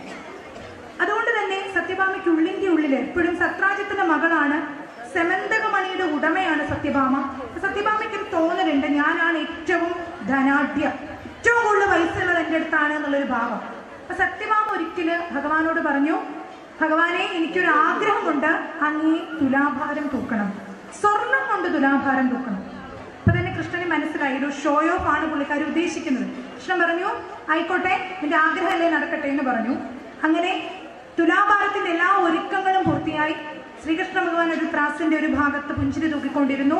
മറത്രാസിന്റെ അടുത്ത ഭാഗത്ത് സ്വർണ്ണക്കട്ടികൾ എടുത്തു വെച്ചു. 100ആയി 1000ആയി കിൻഡല് കണക്കിന് സ്വർണങ്ങൾ അവിടെ കൂമ്പാരം കൂട്ടിവെച്ചിട്ടും ഭഗവാന്റെ തട്ടിന് ഒരു അനക്കവുമില്ല. സത്യഭാമയ്ക്ക് എന്ത് ചെയ്യണം എന്നറിയാത്ത ടെൻഷനായി. തന്റെ ധനത്തിലൊന്നും ഭഗവാൻ ആകർഷ്ടനാകുന്നില്ല എന്ന സത്യം അപ്പോൾ തിരിച്ചറിഞ്ഞു. എന്തുകൊണ്ട് തൃപ്തിപ്പെടുത്തും, എന്ത് ചെയ്യണം എന്നറിയാതെയായി. ആ സമയത്താണ് രുക്മിണി ദേവി അവിടെ വന്നിട്ട് പറയും, ഈ മുഴുവൻ സ്വർണവും ഇവിടുന്ന് മാറ്റൂ. മുഴുവൻ സ്വർണ്ണാഭരണങ്ങളും സ്വർണ്ണക്കട്ടികളും അവിടെ നിന്ന് നീക്കിയതിനു ശേഷം രുക്മിണി മനസ്സിൽ പ്രാർത്ഥിച്ചു, അല്ലയോ കൃഷ്ണ, ഈ ത്രിലോകത്തെയും സംരക്ഷിച്ച് സൃഷ്ടിച്ച് പരിപാലിക്കുന്ന ഈ ഭൂലോക വൈകുണ്ഠത്തിന്റെയും ഉടമയാണ് ഭഗവാനെ അങ്ങ്. അങ്ങയുടെ ഭാരത്തിന് തുല്യമായി വെക്കാൻ ഈ ഉള്ളവരുടെ കയ്യിൽ ഒന്നുമില്ല. ഈ തുളസിക്കതിർ കൊണ്ട് തൃപ്തിപ്പെട്ടാലും എന്റെ കൃഷ്ണ എന്ന മനസ്സിൽ സ്മരിച്ചുകൊണ്ട് ഒരു തുളസി ഇലയെടുത്ത് വെച്ച സമയത്ത് ഭഗവാന്റെ ത്രാസ് അവിടെ ഉയരുകയാണ്.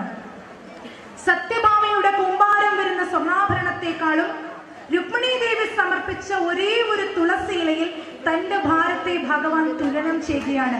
ഈ കഥ കാണിച്ചു തരുന്ന തത്വോപദേശം എന്താണ്? ഭഗവാൻ ഒരിക്കലും ഭക്തനിൽ കടാക്ഷം ചൊരിയുന്നത് അവൻ ജനിച്ച ജാതിയോ അവന്റെ തൊലിയുടെ നിറമോ സമ്പത്തോ പുരോഗതിയോ കൊടുക്കുന്ന വഴിപാടിന്റെ വലിപ്പമോ നോക്കിയല്ല, മനസ്സിന്റെ ശുദ്ധി, വിശ്വാസത്തിന്റെ ദൃഢത, ഭക്തിയുടെ ആഴം. ഇതാണ് വിശ്വാസത്തിന്റെ അടിസ്ഥാനം എന്ന് പറയുന്നത്. കുചേലൻ കൊണ്ടുചെന്ന അവൽപ്പൊതിയെ, വിയർപ്പ് പൊടിഞ്ഞ അവൽപ്പൊതിയെ ഏറെ സ്വാദോട് കൂടിയിട്ടാണ് കൃഷ്ണൻ കഴിക്കുന്നത്. കുചേലൻ കൃഷ്ണനെ കാണാൻ എത്തുന്നത് ഒരുപാട് പ്രതീക്ഷയോടൊക്കെയാണ്. കുചേലന്റെ ഭാര്യ പറഞ്ഞു വിടുന്നുണ്ട്, അങ്ങയുടെ കൂട്ടുകാരനായ കൃഷ്ണനോട് നമ്മുടെ വീട്ടിലെ ദാരിദ്ര്യത്തെ പറ്റിയൊക്കെ പറഞ്ഞിട്ട് വരണമെന്ന്. പക്ഷേ അവിടെ എത്തിയ കുചേലൻ അതൊക്കെ മറന്നു. കൃഷ്ണൻ ഒരു മായക്കണ്ണനാണല്ലോ. കൃഷ്ണന്റെ മായയിൽ കുചേലൻ എല്ലാം അങ്ങോട്ട് മറക്കുകയാണ്.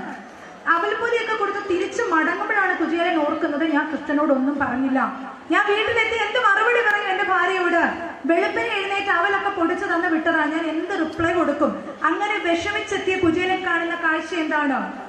ഒടിഞ്ഞു പൊളിഞ്ഞു വീഴാറായിരുന്ന തന്റെ വീട് മനോഹരമായ ഒരു സൗധമായി മാറിക്കഴിഞ്ഞു, ഒരു കൊട്ടാരമായി മാറി. കീറിയ ചേരി ഉടുത്തിരുന്ന കുചേലന്റെ പത്നി സർവാഭരണ വിമോക്ഷതയായി അവിടെ പുഞ്ചിരി തൂക്കി നിൽക്കുകയാണ്.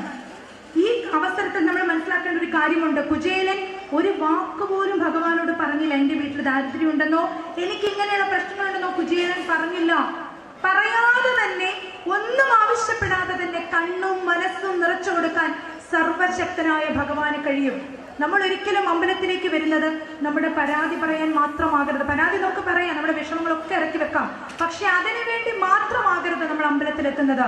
ഭഗവാനോട് സ്നേഹം ഉണ്ടാവണം. നമുക്ക് നിസ്വാർത്ഥമായി ഈശ്വരനെ പ്രാർത്ഥിക്കണം. സ്വന്തം മകനെ പോലെ, സ്വന്തം സഹോദരനെ പോലെ, സ്വന്തം പതിയെ പോലെ ഒക്കെ നമുക്ക് ഭഗവാനെ കാണാൻ കഴിയണം. സർവരിലും ഈശ്വരനെ കാണാൻ നമുക്ക് കഴിയണം.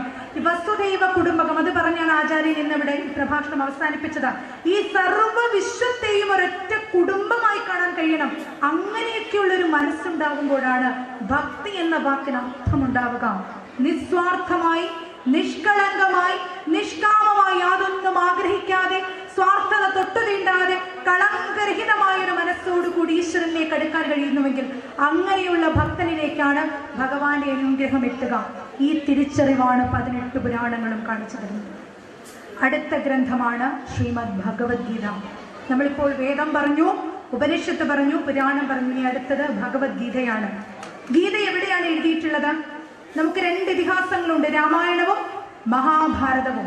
അതിൽ മഹാഭാരതത്തിലെ ഭീഷ്മപർവത്തിൽ 25 മുതൽ 42 വരെയുള്ള 18 അധ്യായങ്ങളിലായിട്ടാണ് ശ്രീമദ് ഭഗവത്ഗീത എഴുതി വെച്ചിട്ടുള്ളത്. എന്താണ് ഗീതയുടെ ഉള്ളടക്കം?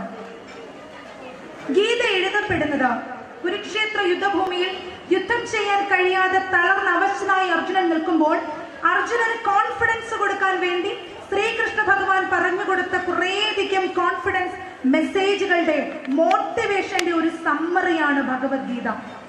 ഈ മോട്ടിവേഷൻ നമ്മൾ എന്തിനാ പഠിക്കുന്നത്? എന്തിനാ നമ്മൾ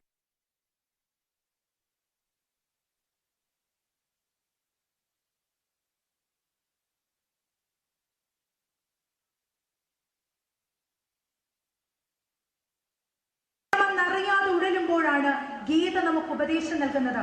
നമ്മുടെ മനസ്സിലെ തിന്മയാകുന്ന കൗരവരോട് നമ്മുടെ മനസ്സിലെ നന്മയാകുന്ന പാണ്ഡവർ നടത്തുന്ന യുദ്ധമാണ് യഥാർത്ഥ കുരുക്ഷേത്രം. നന്മ തിന്മകൾ തമ്മിലുള്ള യുദ്ധമാണ് കുരുക്ഷേത്രം. അതിലെങ്ങനെ വിജയിക്കണമെന്ന മെസ്സേജാണ് ഗീത എന്ന ഗ്രന്ഥം നമുക്ക് പറഞ്ഞു തരുന്നത്. ഗീത പഠിക്കുന്ന ഒരു കുഞ്ഞും ഒരിക്കലും ജീവിതത്തിൽ പരാജയപ്പെടില്ല. ഗീത എന്ന ഗ്രന്ഥം നമുക്ക് നൽകുന്നത് വലിയൊരു മോട്ടിവേഷനാണ്. അതിൽ ഭഗവാൻ പറയുന്നുണ്ട്, യഥാ യഥാഹി ധർമ്മസ്യ ക്ലാനിർഭവതു ഭാരത അഭ്യുത്ഥാനമധർമ്മസ്യ തദാത്മാനം സൃജാമ്യഹം. എന്താ അതിന്റെ അർത്ഥം? എവിടെ ധർമ്മമില്ലാതാകുന്നുവോ, എവിടെ സത്യമില്ലാതാകുന്നുവോ അവിടെ സത്യധർമ്മങ്ങളെ വീണ്ടെടുക്കാൻ ഞാൻ അവതരിക്കുന്നു എന്നാണ് കൃഷ്ണൻ പറഞ്ഞിട്ടുള്ളത്. നമ്മൾ മനസ്സിലാക്കേണ്ടത്, നമ്മുടെ മുന്നിൽ ഒരു അധർമ്മം നടക്കുമ്പോൾ അതിനെ ചോദ്യം ചെയ്യാൻ ശ്രീകോവിലിരിക്കുന്ന ഭഗവാൻ ഇറങ്ങി വരും എന്നല്ല നമ്മൾ കരുതേണ്ടത്. ശ്രീകോവിലിരിക്കുന്ന ഭഗവാന്റെ അതേ ചൈതന്യം അദ്ദേഹം നമ്മളിലേക്കും നൽകിയിട്ടുണ്ട്. നമ്മൾ അവിടെ പ്രതികരിക്കണം. ഉദാഹരണത്തിന് ഹിന്ദു സംസ്കാരത്തെ വെല്ലുവിളിക്കുന്ന ഒരുപാട് സംഭവ വികാസങ്ങൾ ഇന്ന് നമുക്ക് ചുറ്റും നടക്കുന്നുണ്ട്. ശ്രീകൃഷ്ണ ഭഗവാനെ വികൃതമായി ചിത്രീകരിക്കുന്ന എത്രയെത്ര സിനിമാ ചലച്ചിത്ര ഗാനങ്ങൾ ഇറങ്ങിയിട്ടുണ്ട്. സരസ്വതി ദേവിയെ പൂർണ്ണ നഗ്നയായി ചിത്രീകരിച്ചുകൊണ്ടുള്ള ചിത്രരചനകൾ നടക്കുന്നുണ്ട്. ഇതിനൊക്കെ എതിരെ എത്ര ഹിന്ദുക്കൾ പ്രതികരിക്കുന്നുണ്ട്. ഒരു ഇസ്ലാമിനെയോ ഒരു ക്രിസ്ത്യാനിയെയോ അവന്റെ ആചാരാനുഷ്ഠാനങ്ങളെയോ കുറ്റപ്പെടുത്താനോ വിമർശിക്കാനോ മറ്റുള്ളവർക്ക് ഭയമാണ്. തൊട്ടാൽ പൊള്ളുമെന്നവർക്കറിയാം, വീട്ടിൽ കയറി വെട്ടുമെന്നവർക്ക് നന്നായിട്ടറിയാം. പക്ഷേ ഹിന്ദുവിന്റെ മതത്തെയും ആചാരാനുഷ്ഠാനങ്ങളെയും ഏത് രീതിയിലും വളച്ചൊടിക്കുവാനും ഹിന്ദുക്കളായ കുട്ടികൾക്ക് മതപരിവർത്തനം നടത്തുവാനും ഒക്കെയുള്ള ഒരു പരിശ്രമം ഇന്ന് നടക്കുന്നുണ്ട്. ലവ് ജിഹാദുകൾ നടക്കുന്നുണ്ട് നമ്മുടെ രാജ്യത്ത്. നമ്മുടെ കുട്ടികൾ അമ്പലത്തിൽ പോകുന്നുണ്ട്, ചന്ദനക്കുറി ധരിക്കുന്നുണ്ട് എന്നുള്ളതിന്റെ പേരിൽ ഇന്റർവ്യൂകളിൽ നിന്ന് ഒഴിവാക്കപ്പെടുന്നുണ്ട്. പല സ്ഥലങ്ങളിലും സംവരണത്തിന്റെ പേരിൽ മാറ്റി നിർത്തപ്പെടുന്നുണ്ട്. നമ്മുടെ ചുറ്റും നടക്കുന്ന ഒരുപാട് കാര്യങ്ങൾ നമ്മൾ മനസ്സിലാക്കണം. ഹിന്ദു മെജോറിറ്റി സ്റ്റേറ്റ് ആയിരുന്ന ഇന്ത്യയിൽ ഇന്ന് ഹിന്ദുക്കൾ ഒരു ന്യൂനപക്ഷമായി മാറിക്കൊണ്ടിരിക്കുകയാണ്. അവരുടെ ന്യൂമറിക്കൽ സ്ട്രെങ്ത് കുറഞ്ഞുകൊണ്ടിരിക്കുകയാണ്. വിഗ്രഹത്തെ ആരാധിക്കുന്നു എന്ന് പറയുന്നതും ക്ഷേത്ര ദർശനം നടത്തുന്നു എന്ന് പറയുന്നതും ഒക്കെ ഒരു നാണക്കേടായി കരുതുന്ന പുരോഗമനവാദികളുടെ ഇടയിൽ പിടിച്ചു നിൽക്കുക എന്നത് ഹിന്ദു സമൂഹത്തെ സംബന്ധിച്ചിടത്തോളം ഒരു വലിയ വെല്ലുവിളിയാണ്. നമ്മുടെ വളർന്നു വരുന്ന മക്കളോട് നീ ഒരു ഹിന്ദുവാണോ എന്ന് ചോദിച്ചാൽ ആണെന്ന് ഉറക്കെ പറയുവാനും നല്ലൊരു ഹിന്ദുവിനാണ് നല്ലൊരു മനുഷ്യനാകാൻ കഴിയുക എന്ന് ഉറച്ചു പ്രഖ്യാപിക്കുവാനും അവർക്ക് കഴിയണം. അതിനുള്ള മോട്ടിവേഷനാണ് നമ്മൾ കൊടുക്കേണ്ടത്. നമ്മുടെ മക്കൾ ഓരോരുത്തരും ഒരു പ്രതിസന്ധിയിലും തകരാതെ തളർന്നു പോകാതെ കാരുണ്യത്തിന്റെ കരുത്തുള്ള നന്മയുള്ള മക്കളായിട്ടാണ് വളർന്നു വരേണ്ടത്. ഗീത പഠിച്ചിട്ടുള്ള കുട്ടികളുടെ കോൺഫിഡൻസ് ലെവൽ വളരെ കൂടുതലാണ്. അതിന് ഉദാഹരണമായിട്ടൊരു ചെറിയ ചരിത്ര സംഭവം പറയാം. പണ്ട് കൽക്കട്ടയിലെ പ്രസിഡൻസി സ്കൂളിൽ ഒരു അധ്യാപകൻ പഠിപ്പിക്കാൻ എത്തി. പുള്ളിയുടെ പേര് വില്യം ഹെസ്റ്റി എന്നാണ്. അദ്ദേഹം ഒരു ബ്രിട്ടീഷുകാരനായ അധ്യാപകനാണ്. ബ്രിട്ടീഷുകാർക്ക് പൊതുവെ ഇന്ത്യക്കാരോടൊരു പുച്ഛമുണ്ട്. ഇന്ത്യക്കാർക്കൊന്നും വലിയ സംസ്കാരമില്ല, പുരോഗമനമില്ലാത്തൊരു നാടാണെന്നുള്ളൊരു ചിന്തയുണ്ടായിരുന്നു അവർക്ക്. അങ്ങനെ എത്തിയ വില്യം ഹെസ്റ്റി ക്ലാസ്സിലെ കുട്ടികളോട് പറഞ്ഞു, Now we are going to deal about Indian culture. You know what is Indian culture? Indian culture is nothing but than full of foolishness എന്ന് പറഞ്ഞു. നമ്മൾ ഇന്ന് പഠിക്കാൻ പോകുന്നത് ഇന്ത്യയുടെ സംസ്കാരത്തെ പറ്റിയാണ്. ഇന്ത്യൻ സംസ്കാരം എന്ന് പറഞ്ഞാൽ പ്രത്യേകിച്ചൊന്നുമില്ല, മുഴുവൻ മണ്ടത്തരമാണെന്ന് പറഞ്ഞു, വിഡ്ഢിത്തരമാണെന്ന് പറഞ്ഞു. ആ ക്ലാസ്സിലുണ്ടായിരുന്ന ബഹുഭൂരിപക്ഷം വരുന്ന ഇന്ത്യൻ സ്റ്റുഡൻസും അധ്യാപകന്റെ ഈ ഒരു വർത്തമാനം കേട്ടിട്ട് മിണ്ടാതെ അവിടെ ഇരുന്നു. കാരണം ആർക്കും എതിർക്കാനുള്ള ഒരു കോൺഫിഡൻസ് ഇല്ല. ക്ലാസ്സിലുണ്ടായിരുന്ന ഒരു കുട്ടി മാത്രം എഴുന്നേറ്റ് നിന്ന് പറഞ്ഞു, Sir, if you criticize our nation, that means you do not know anything about our greatest culture. We are really proud of we had a great tradition on the basis of Bhagavad Gita എന്ന് പറഞ്ഞു. നിങ്ങൾ എൻ്റെ നാടിനെ കുറ്റപ്പെടുത്തുന്നുവെങ്കിൽ നിങ്ങൾക്ക് ഞങ്ങളുടെ നാടിനെ പറ്റി ഒരു ചുക്കും അറിയില്ല. എൻ്റെ നാട് ഭഗവത്ഗീതയുടെ നാടാണ്, രാമായണത്തിന്റെ നാടാണ്, മഹാഭാരതത്തിന്റെ നാടാണ്, വേദവും ഇതിഹാസവും പിറന്നു വീണ മഹാരഥന്മാരുടെ നാടാണ് എൻ്റെ ഭാരതം. ആ ഭാരതത്തിന്റെ സംസ്കാരത്തെ പറ്റി വിദേശിയായി നിങ്ങൾ കുറ്റപ്പെടുത്തണ്ട എന്ന് പറഞ്ഞു. ഈ സമയത്ത് അധ്യാപകന് ദേഷ്യം വന്നു. കുട്ടി ടീച്ചേഴ്സ് എല്ലാം കൂടെ ചേർന്ന് സ്കൂളിൽ നിന്നും ഡീബാർ ചെയ്തു, സ്കൂളിൽ നിന്ന് പുറത്താക്കി. പക്ഷെ അവൻ അവിടം കൊണ്ടൊന്നും തളർന്നില്ല. അവൻ മറ്റൊരു സ്കൂളിൽ ചേർന്ന് അതിസമർത്ഥനായി പഠിച്ചു. വർഷങ്ങൾക്ക് ശേഷം ഇന്നത്തെയും അന്നത്തെയും ഏറ്റവും വലിയ കോമ്പറ്റിറ്റീവ് എക്സാമായ ഇന്ത്യൻ സിവിൽ സർവീസ് പരീക്ഷയിൽ 3ാം റാങ്ക് ഹോൾഡറായി വിജയിച്ചു. പിൽക്കാലത്ത് ഇന്ത്യൻ സ്വാതന്ത്ര്യ സമരത്തിന് നവജീവൻ പകർന്ന യുവജനതയുടെ നവജീവനായി തീർന്ന നേതാജി സുഭാഷ് ചന്ദ്രബോസ് ആയിരുന്നു ആ കുട്ടി. സുഭാഷ് ചന്ദ്രബോസ് തന്റെ ജീവിത കഥയിൽ പറഞ്ഞിട്ടുണ്ട്, എൻ്റെ ആത്മവിശ്വാസം എന്നത് എൻ്റെ അമ്മയും ഭഗവത്ഗീതയുമാണ്. കാരണം ഗീത പഠിക്കുന്ന ഓരോ നിമിഷവും നമ്മൾ മനസ്സിലാക്കും, ഈ കാണുന്ന ഓരോ പ്രതിസന്ധിയെയും തകർക്കാനും മുന്നേറാനുമുള്ള ശക്തി എൻ്റെ ഉള്ളിൽ തന്നെയുണ്ട്. ഞാൻ ഈശ്വരൻ്റെ അടുത്തുനിന്ന് വന്നവനാണ്, ഞാൻ അങ്ങനെ തകർന്നു പോകില്ല. ഈ തിരിച്ചറിവ് നമ്മുടെ കുട്ടികൾക്ക് ഉണ്ടാവണം. നമ്മുടെ ഇന്നത്തെ മക്കൾ ദുർബലരാണ്. പരീക്ഷയിലൊന്ന് മാർക്ക് കുറഞ്ഞാൽ, അച്ഛനും അമ്മയും ഒന്ന് വഴക്ക് പറഞ്ഞാൽ, പ്രണയബന്ധം ഒന്ന് തകർന്നു പോയാൽ, എന്തിനേറെ ഇഷ്ടപ്പെട്ട ടീം ക്രിക്കറ്റിൽ പരാജയപ്പെട്ടാൽ പോലും ആത്മഹത്യയെപ്പറ്റി ചിന്തിക്കുന്നവരാണ് ഇന്നത്തെ തലമുറ. അവർ വളരെ ലോല ഹൃദയരാണ്. പണ്ടൊക്കെ കൂട്ടുകുടുംബങ്ങളുണ്ട്. അവിടെ ഉണ്ടാവുന്ന പ്രശ്നങ്ങളൊക്കെ പരിഹരിച്ചു പോകാൻ മുത്തശ്ശനും മുത്തശ്ശിയും സഹോദരങ്ങളും എല്ലാവരും ഉണ്ട്. ചെറിയ പ്രശ്നങ്ങൾ അവർ അവിടെ തന്നെ സോൾവ് ചെയ്യും. പക്ഷെ ഇന്ന് അച്ഛനും അമ്മയും കുഞ്ഞുങ്ങളും അടങ്ങുന്ന അണുകുടുംബങ്ങളാണുള്ളത്. ഇവിടെ അച്ഛനും അമ്മയും തന്നെ പരസ്പരം മിണ്ടുന്നത് ആഴ്ചയിൽ ഒരിക്കലായിരിക്കും. മക്കളോട് അവരൊന്നും ചോദിക്കാറില്ല, മാർക്കിനെ പറ്റി മാത്രം. PTA മീറ്റിങ്ങുകളിൽ പോവുക, ഫോർമലായിട്ട് അറ്റൻഡ് ചെയ്യുക, ഒരു ടേബിളിൽ ഒരുമിച്ചിരുന്ന് കുഞ്ഞുങ്ങളോട് സംവേദിക്കുവാൻ, അവരുടെ പ്രശ്നങ്ങൾ ചോദിച്ച് മനസ്സിലാക്കാൻ, അവരാരാണ്, അവരുടെ ഇഷ്ടം എന്താണെന്ന് ചോദിച്ച് മനസ്സിലാക്കാൻ ഇന്നത്തെ പേരൻസിന് സമയമില്ല. ഇങ്ങനെയുള്ള ഘട്ടങ്ങളിലാണ് കുട്ടികൾ സോഷ്യൽ മീഡിയയിലേക്ക് വലിയുന്നത്. അവിടെ അവർ പുതിയ ബന്ധങ്ങൾ സൃഷ്ടിക്കുന്നു. അവിടെ ഉണ്ടാകുന്ന തകർച്ചകൾ അവരെ പൂർണ്ണമായും തളർത്തുന്നു. ഭയങ്ങൾ ഉണ്ടാകുന്നു. അവർ ചെറിയ ലോല ഹൃദയരായിത്തീരുന്നു. ഇതൊക്കെ മാറ്റണമെങ്കിൽ പഠനത്തോടൊപ്പം കുറച്ച് സമയം, ആഴ്ചയിൽ ഒരിക്കലെങ്കിലും മതപഠനത്തിന് സമയം കണ്ടെത്തണം. ഗീത പോലെയുള്ള ഗ്രന്ഥങ്ങൾ അവരിലേക്ക് എത്തിക്കണം. ഗീതയോ ബൈബിളോ ഖുറാനോ ഏതുമാകട്ടെ, നിങ്ങൾ വിശ്വസിക്കുന്ന മതത്തിൻ്റെ ഏതെങ്കിലും ഒരു ഗ്രന്ഥത്തെ ആ കുഞ്ഞുങ്ങൾക്ക് പറഞ്ഞു കൊടുക്കണം. കാരണം മതപഠനം എന്നുള്ളത് ഒരു കുഞ്ഞിന് ധൈര്യവും ആത്മവിശ്വാസവും സ്വഭാവശുദ്ധിയും പ്രദാനം ചെയ്യുന്ന വിശേഷപ്പെട്ട ഒന്നാണ്. ഇതാണ് ഗീത എന്ന ഗ്രന്ഥം പഠിക്കുന്നത് കൊണ്ടുള്ള അർത്ഥം, അതുകൊണ്ടുള്ള ഗുണം. അപ്പോൾ നമ്മൾ പറഞ്ഞു വെച്ചത് ഹിന്ദു സംസ്കൃതിയുടെ പ്രശസ്തമായ ഗ്രന്ഥങ്ങൾ ഏതൊക്കെയെന്നാണ്. മന്ത്രത്തിന്റെ മഹത്വം പറയുന്ന ഋഗ്വേദവും മന്ത്രോച്ചാരണ രീതിയെ പറയുന്ന യജുർവേദവും സംസ്കൃതിയെ പറ്റി പറഞ്ഞു തരുന്ന സാമവേദവും ചികിത്സാവിധി പറഞ്ഞു തരുന്ന അഥർവവേദവും നമുക്കുണ്ട്. നമ്മൾ അന്വേഷിക്കുന്ന ഈശ്വരൻ നമ്മളിൽ തന്നെയാണെന്ന് കാണിച്ചു തരുന്ന ഉപനിഷത്ത് ഗ്രന്ഥങ്ങൾ നമുക്കുണ്ട്. ഭക്തന്റെ 3 ലക്ഷണങ്ങൾ നിസ്വാർത്ഥതയും നിഷ്കളങ്കതയും നിഷ്കാമതയുമാണെന്ന് പഠിപ്പിക്കുന്ന 18 പുരാണങ്ങൾ നമുക്കുണ്ട്. അതോടൊപ്പം തന്നെ ആത്മവിശ്വാസത്തിന്റെ കാതൽ ഭക്തിയുടെ അടിസ്ഥാനമാണെന്ന് പഠിപ്പിച്ചു തരുന്ന ശ്രീമദ് ഭഗവത്ഗീതയും നമുക്കുണ്ട്. ഇവ ഇത്രയുമാണ് ഹിന്ദു സംസ്കൃതിയുടെ അടിസ്ഥാനമായ ഗ്രന്ഥങ്ങൾ. ഇനി പ്രഭാഷണത്തിന്റെ 2ാം ഭാഗമായ ഹിന്ദുവിന്റെ ജീവിതചര്യ നമുക്കൊന്ന് പരിശോധിക്കാം. എന്താണ് ഹിന്ദുവിന്റെ ജീവിതചര്യ?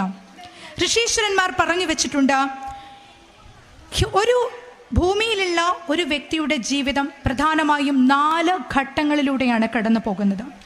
ബ്രഹ്മചര്യം, ഗൃഹസ്ഥ്യം, വാനപ്രസ്ഥം, സന്യാസം. ഇതിൽ ആദ്യത്തെ ഘട്ടം ബ്രഹ്മചര്യമാണ്. ഒരു കുഞ്ഞിൻ്റെ പഠന കാലയളവാണ് ബ്രഹ്മചര്യം. രാവിലെ എഴുന്നേൽക്കുന്നത് മുതൽ രാത്രി ഉറങ്ങുന്നത് വരെ ഓരോ കാര്യങ്ങൾ ചെയ്യുമ്പോഴും ഭഗവാന് സമർപ്പിച്ചുകൊണ്ട് കടന്നു പോകുന്ന തപസ്സിന് തുല്യമായിട്ടുള്ള പുണ്യ കാലഘട്ടമാണ് ബ്രഹ്മചര്യം. അതായത് ഒരു ഹിന്ദുവായ ഒരു സ്റ്റുഡൻറ്റിൻ്റെ ലൈഫ് എന്നത് വെൽ ഡിസിപ്ലിൻ ആയിരിക്കണം, കൃത്യമായൊരു നിഷ്ഠയുണ്ടായിരിക്കണം അവർക്ക്. അതായത് പ്രഭാതത്തിൽ ബ്രഹ്മമുഹൂർത്തത്തിൽ ഉണരണം. ഏതാ ബ്രഹ്മമുഹൂർത്തം? 3:45-നും 6:45-നും ഇടയിലുള്ള ഏറ്റവും ഇയർലി മോർണിംഗിൽ ഒരു കുട്ടി എണീക്കണം. അതിൻ്റെ കാരണം എന്താണെന്ന് വെച്ചാൽ, ആ സുപ്രഭാതത്തിൽ പഠനദേവിയാകുന്ന സരസ്വതിയുടെ കടാക്ഷം ആ കുഞ്ഞുങ്ങളിലേക്ക് ആകർഷിക്കപ്പെടുന്ന സമയമാണ്. ആ ടൈമിൽ ആ കുഞ്ഞ് എഴുന്നേൽക്കണം. എഴുന്നേറ്റാലുടൻ വലത്തോട്ട് തിരിയണം. എന്തിനാ വലത്തോട്ട് തിരിയുന്നേ? നമ്മുടെ ശരീരത്തിൻ്റെ ഇടതുഭാഗത്തേക്കാൾ വലിപ്പമാണ് വലതുഭാഗത്തിന്. അതുകൊണ്ട് വലത്തോട്ട് പ്രസ് ചെയ്ത് നമ്മൾ എഴുന്നേൽക്കുമ്പോൾ ഇടത്തു നിന്നും വലത്തോട്ടൊരു എനർജി പ്രവഹിക്കും, ഒരു പോസിറ്റീവ് എനർജി നമുക്കുണ്ടാകും. അതുകൊണ്ടാണ് വലത്തോട്ട് പ്രസ് ചെയ്ത് എഴുന്നേൽക്കണമെന്ന് പറയുന്നത്. നമ്മുടെ വിശ്വാസപ്രകാരം നമ്മുടെ ശരീരത്തിന് ഇടതുഭാഗത്ത് പാർവതിയും വലതുഭാഗത്ത് മഹാദേവനുമാണ്. പാർവതി സ്ത്രീയാണ്, വലതുഭാഗത്തുള്ളത് പുരുഷനാകുന്ന മഹാദേവനാണ്. വലത്തോട്ട് പ്രസ് ചെയ്യുമ്പോൾ ഇടത്തുനിന്നും വലത്തോട്ട് പോസിറ്റീവ് എനർജി പ്രവഹിക്കുമെന്നാണ് വിശ്വാസം. അങ്ങനെ വലത്തോട്ട് തിരിഞ്ഞ് എഴുന്നേൽക്കുന്നു. എഴുന്നേറ്റാലുടൻ 2 കൈയും മുഖത്തിന് അഭിമുഖമായി പിടിച്ച് ഇങ്ങനെ ചൊല്ലാം: കരാഗ്രവസതേ ലക്ഷ്മി, കരമധ്യേ സരസ്വതി, കരമൂലേ സദാ ഗൗരി, പ്രഭാതേ കരദർശനം. എന്താ ഈ പ്രാർത്ഥനയുടെ അർത്ഥം? കരാഗ്രവസതേ ലക്ഷ്മി, എൻ്റെ കൈയുടെ മുകളിൽ ലക്ഷ്മിയുണ്ട്. സർവധനവും നൽകുന്ന ലക്ഷ്മി എൻ്റെ കൈയുടെ മുകളിലുണ്ട്. കരമധ്യേ സരസ്വതി, സർവ അറിവും നൽകുന്ന സരസ്വതി എൻ്റെ കൈയുടെ നടുവിലുണ്ട്. കരമൂലേ സദാ ഗൗരി, സർവശക്തിയും നൽകുന്ന പാർവതി എൻ്റെ കൈയുടെ അടിയിലുണ്ട്.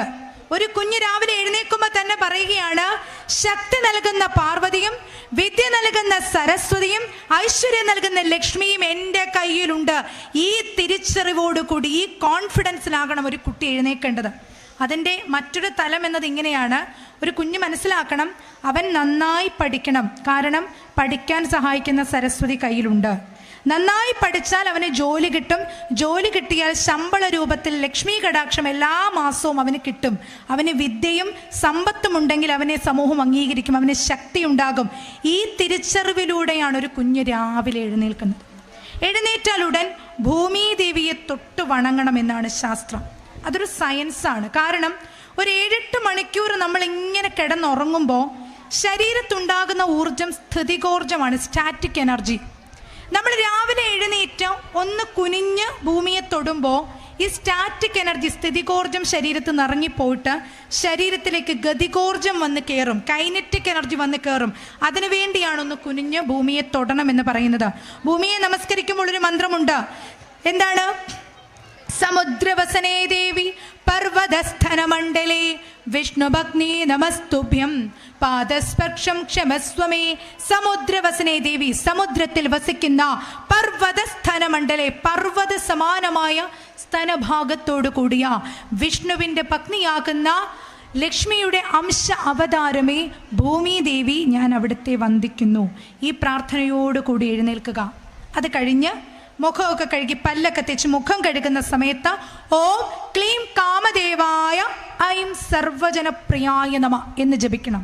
കാരണം കാമദേവൻ പ്രണയത്തിൻ്റെ ദേവനാണ്, അതോടൊപ്പം ആകർഷണത്തിൻ്റെയും സൗന്ദര്യത്തിൻ്റെയും കൂടി ദേവനാണ്. അങ്ങനെയുള്ള കാമദേവനെ നമ്മൾ ജപിക്കുകയാണ്. അല്ലയോ കാമദേവ, എൻ്റെ മുഖം സർവ്വജനങ്ങൾക്കും പ്രിയമുള്ളതായി തീരട്ടെ എന്ന് പ്രാർത്ഥിച്ചുകൊണ്ടാണ് മുഖം കഴുകേണ്ടത്. അതിനുശേഷം നമ്മൾ കുളിക്കുന്നു, സ്നാനം ചെയ്യുന്നു. കുളിക്കാനെടുക്കുന്ന ജലത്തെ സ്ഫുടം ചെയ്താണ് ഒരു ഹിന്ദു കുളിക്കേണ്ടത്. എങ്ങനെയാണ് സ്ഫുടം ചെയ്യുക? കുളിക്കാനെടുക്കുന്ന ജലത്തിൽ ഒരു ഇത്തിരി കൈക്കുമ്പിളിലെടുത്ത് കിഴക്കോട്ടോ പടിഞ്ഞാട്ടോ തിരിഞ്ഞു നിന്ന്, രാവിലെയാണെങ്കിൽ കിഴക്ക്, വൈകിട്ടാണെങ്കിൽ പടിഞ്ഞാട്ട് തിരിഞ്ഞു നിന്ന് ഗംഗേ യമുനേ ചൈവ ഗോദാവരി സരസ്വതി നർമ്മദേ സിന്ധു കാവേരി ജലേസ്മിൻ സന്നിധിം ഗുരു. ഗംഗ, യമുന, നർമ്മദ, സിന്ധു, കാവേരി തുടങ്ങുന്ന സർവ പുണ്യ നദികളിലെയും ജലത്തെ ഞാൻ ഇവിടെ ആവാഹിക്കുന്നു. ഈ ജലം എൻ്റെ ഈ ശരീരത്തെ, ഇതിനുള്ളിലിരിക്കുന്ന ആത്മാവിനെ ഒരുപോലെ ശുദ്ധമാക്കട്ടെ. ഈ പ്രാർത്ഥനയോടുകൂടി വേണം നമ്മൾ കുളിക്കുവാൻ. അങ്ങനെ കുളിക്കുമ്പോൾ സപ്ത പുണ്യ നദികളിലും കുളിച്ച സ്നാനം ചെയ്ത ഫലമാണ് നിങ്ങൾക്ക് കിട്ടുക. അത് കഴിഞ്ഞ് നമ്മൾ ആഹാരം കഴിക്കാൻ വന്നിരിക്കുന്നു. ആഹാരം കഴിക്കാൻ വന്നിരിക്കുമ്പോൾ ഇപ്പോൾ പലപ്പോഴും ഒരു ട്രെൻഡാണ് നിന്നിട്ട് കഴിക്കുക. ശരിക്കും അത് പാടില്ല. നമ്മൾ ഈ നിലത്തിരുന്ന് ആ കഴിക്കുന്ന ആഹാരത്തെ അന്നപൂർണേശ്വരി ദേവിയുടെ വരദാനമായി കണ്ട് അതിനെ റെസ്പെക്റ്റ് ചെയ്ത് ബഹുമാനിച്ചാണ് കഴിക്കേണ്ടത്. ഓം ബ്രഹ്മാർപ്പണം ബ്രഹ്മാഹവേ ബ്രഹ്മാപ്നോ ബ്രഹ്മണാഹുതം ബ്രഹ്മൈവതേന ഗന്ധവ്യം ബ്രഹ്മകർമ്മ സമർപ്പിതം എന്ന പ്രാർത്ഥനയോടുകൂടി സർവവും ഭഗവാന് സമർപ്പിച്ച് ഭഗവാന്റെ വരദാനമായി കണ്ട് ബ്രഹ്മാർപ്പണത്തോടു കൂടി ആ ആഹാരത്തെ കഴിക്കുക. അതിനുശേഷം നമ്മൾ ഓരോ കാര്യങ്ങളിൽ ഏർപ്പെടുമ്പോഴും ഈശ്വരന് സമർപ്പിക്കണം. ഇവിടെ നിങ്ങളുടെ ആചാര്യൻ നിർത്താൻ നേരത്തൊരു മന്ത്രം ചൊല്ലിയിരുന്നു. എന്താണ് ചൊല്ലിയത്? എല്ലാം ഭഗവാന് സമർപ്പിച്ചുകൊണ്ടുള്ള, നാരായണന് സമർപ്പിക്കുന്നൊരു ജപം അദ്ദേഹം നടത്തി. എന്ത് കാര്യങ്ങൾ നമ്മൾ ചെയ്യുമ്പോഴും ഭഗവാന് സമർപ്പിക്കാൻ നമ്മൾക്ക് കഴിയണം. എല്ലാം ഈശ്വരൻ്റെ കടാക്ഷമാണ്. എല്ലാം ഞാൻ ഭഗവാന് സമർപ്പിക്കുന്നു എന്ന തിരിച്ചറിവ് നമുക്ക് വേണം. ആ തലത്തിൽ ചിന്തിക്കുക എന്നുള്ളതാണ് ബ്രഹ്മചര്യം എന്ന വ്യവസ്ഥതയുടെ അർത്ഥം. രാവിലെ ഉണരുന്നത് മുതൽ രാത്രി ഉറങ്ങുന്നത് വരെ ചെയ്യുന്ന ഓരോ കാര്യങ്ങളും ഭഗവാന് സമർപ്പിച്ചുകൊണ്ട് കടന്നു പോകുന്ന ഘട്ടമാണ് ബ്രഹ്മചര്യം. രണ്ടാമത്തെ ഘട്ടമാണ് ഗൃഹസ്ഥാശ്രമം. എന്താ ഗൃഹസ്ഥാശ്രമം? കല്യാണമൊക്കെ കഴിച്ച് കുഞ്ഞും കുടുംബവും കുഞ്ഞുകുട്ടി പരാധീനങ്ങളുമായിട്ട് കഴിഞ്ഞുകൂടുന്ന രണ്ടാം ഘട്ടമാണ് ഗൃഹസ്ഥാശ്രമം. ഇവിടെ ഒരുപാട് റെസ്പോൺസിബിലിറ്റീസ് ഉണ്ട്. ഈ ലോകത്തെ ഏറ്റവും വലിയ സുന്ദരിയായി സ്വന്തം ഭാര്യയെ നമുക്ക് കാണാൻ കഴിയണം. ഈ ലോകത്തെ ഏറ്റവും വലിയ സുന്ദരനായി സ്വന്തം ഭർത്താവിനെ ദർശിക്കാൻ നിങ്ങൾക്ക് കഴിയണം.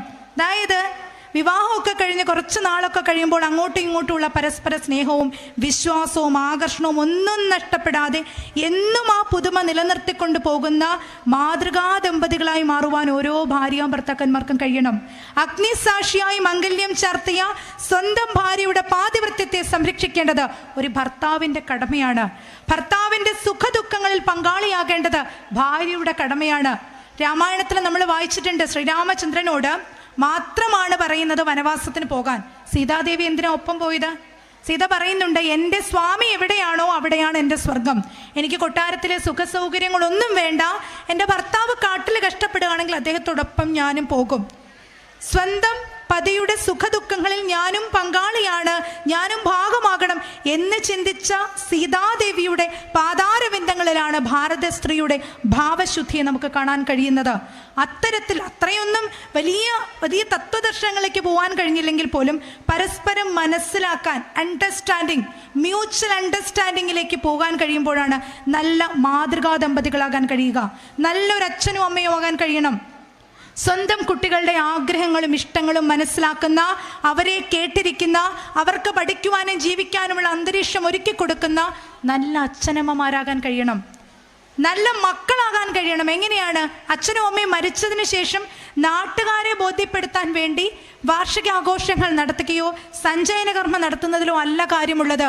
ജീവിച്ചിരിക്കുന്ന ഘട്ടത്തിൽ തന്നെ തൻ്റെ വൃദ്ധരായ മാതാപിതാക്കളുടെ ആവശ്യങ്ങൾ നടത്തിക്കൊടുക്കാൻ മക്കൾക്ക് കഴിയണം.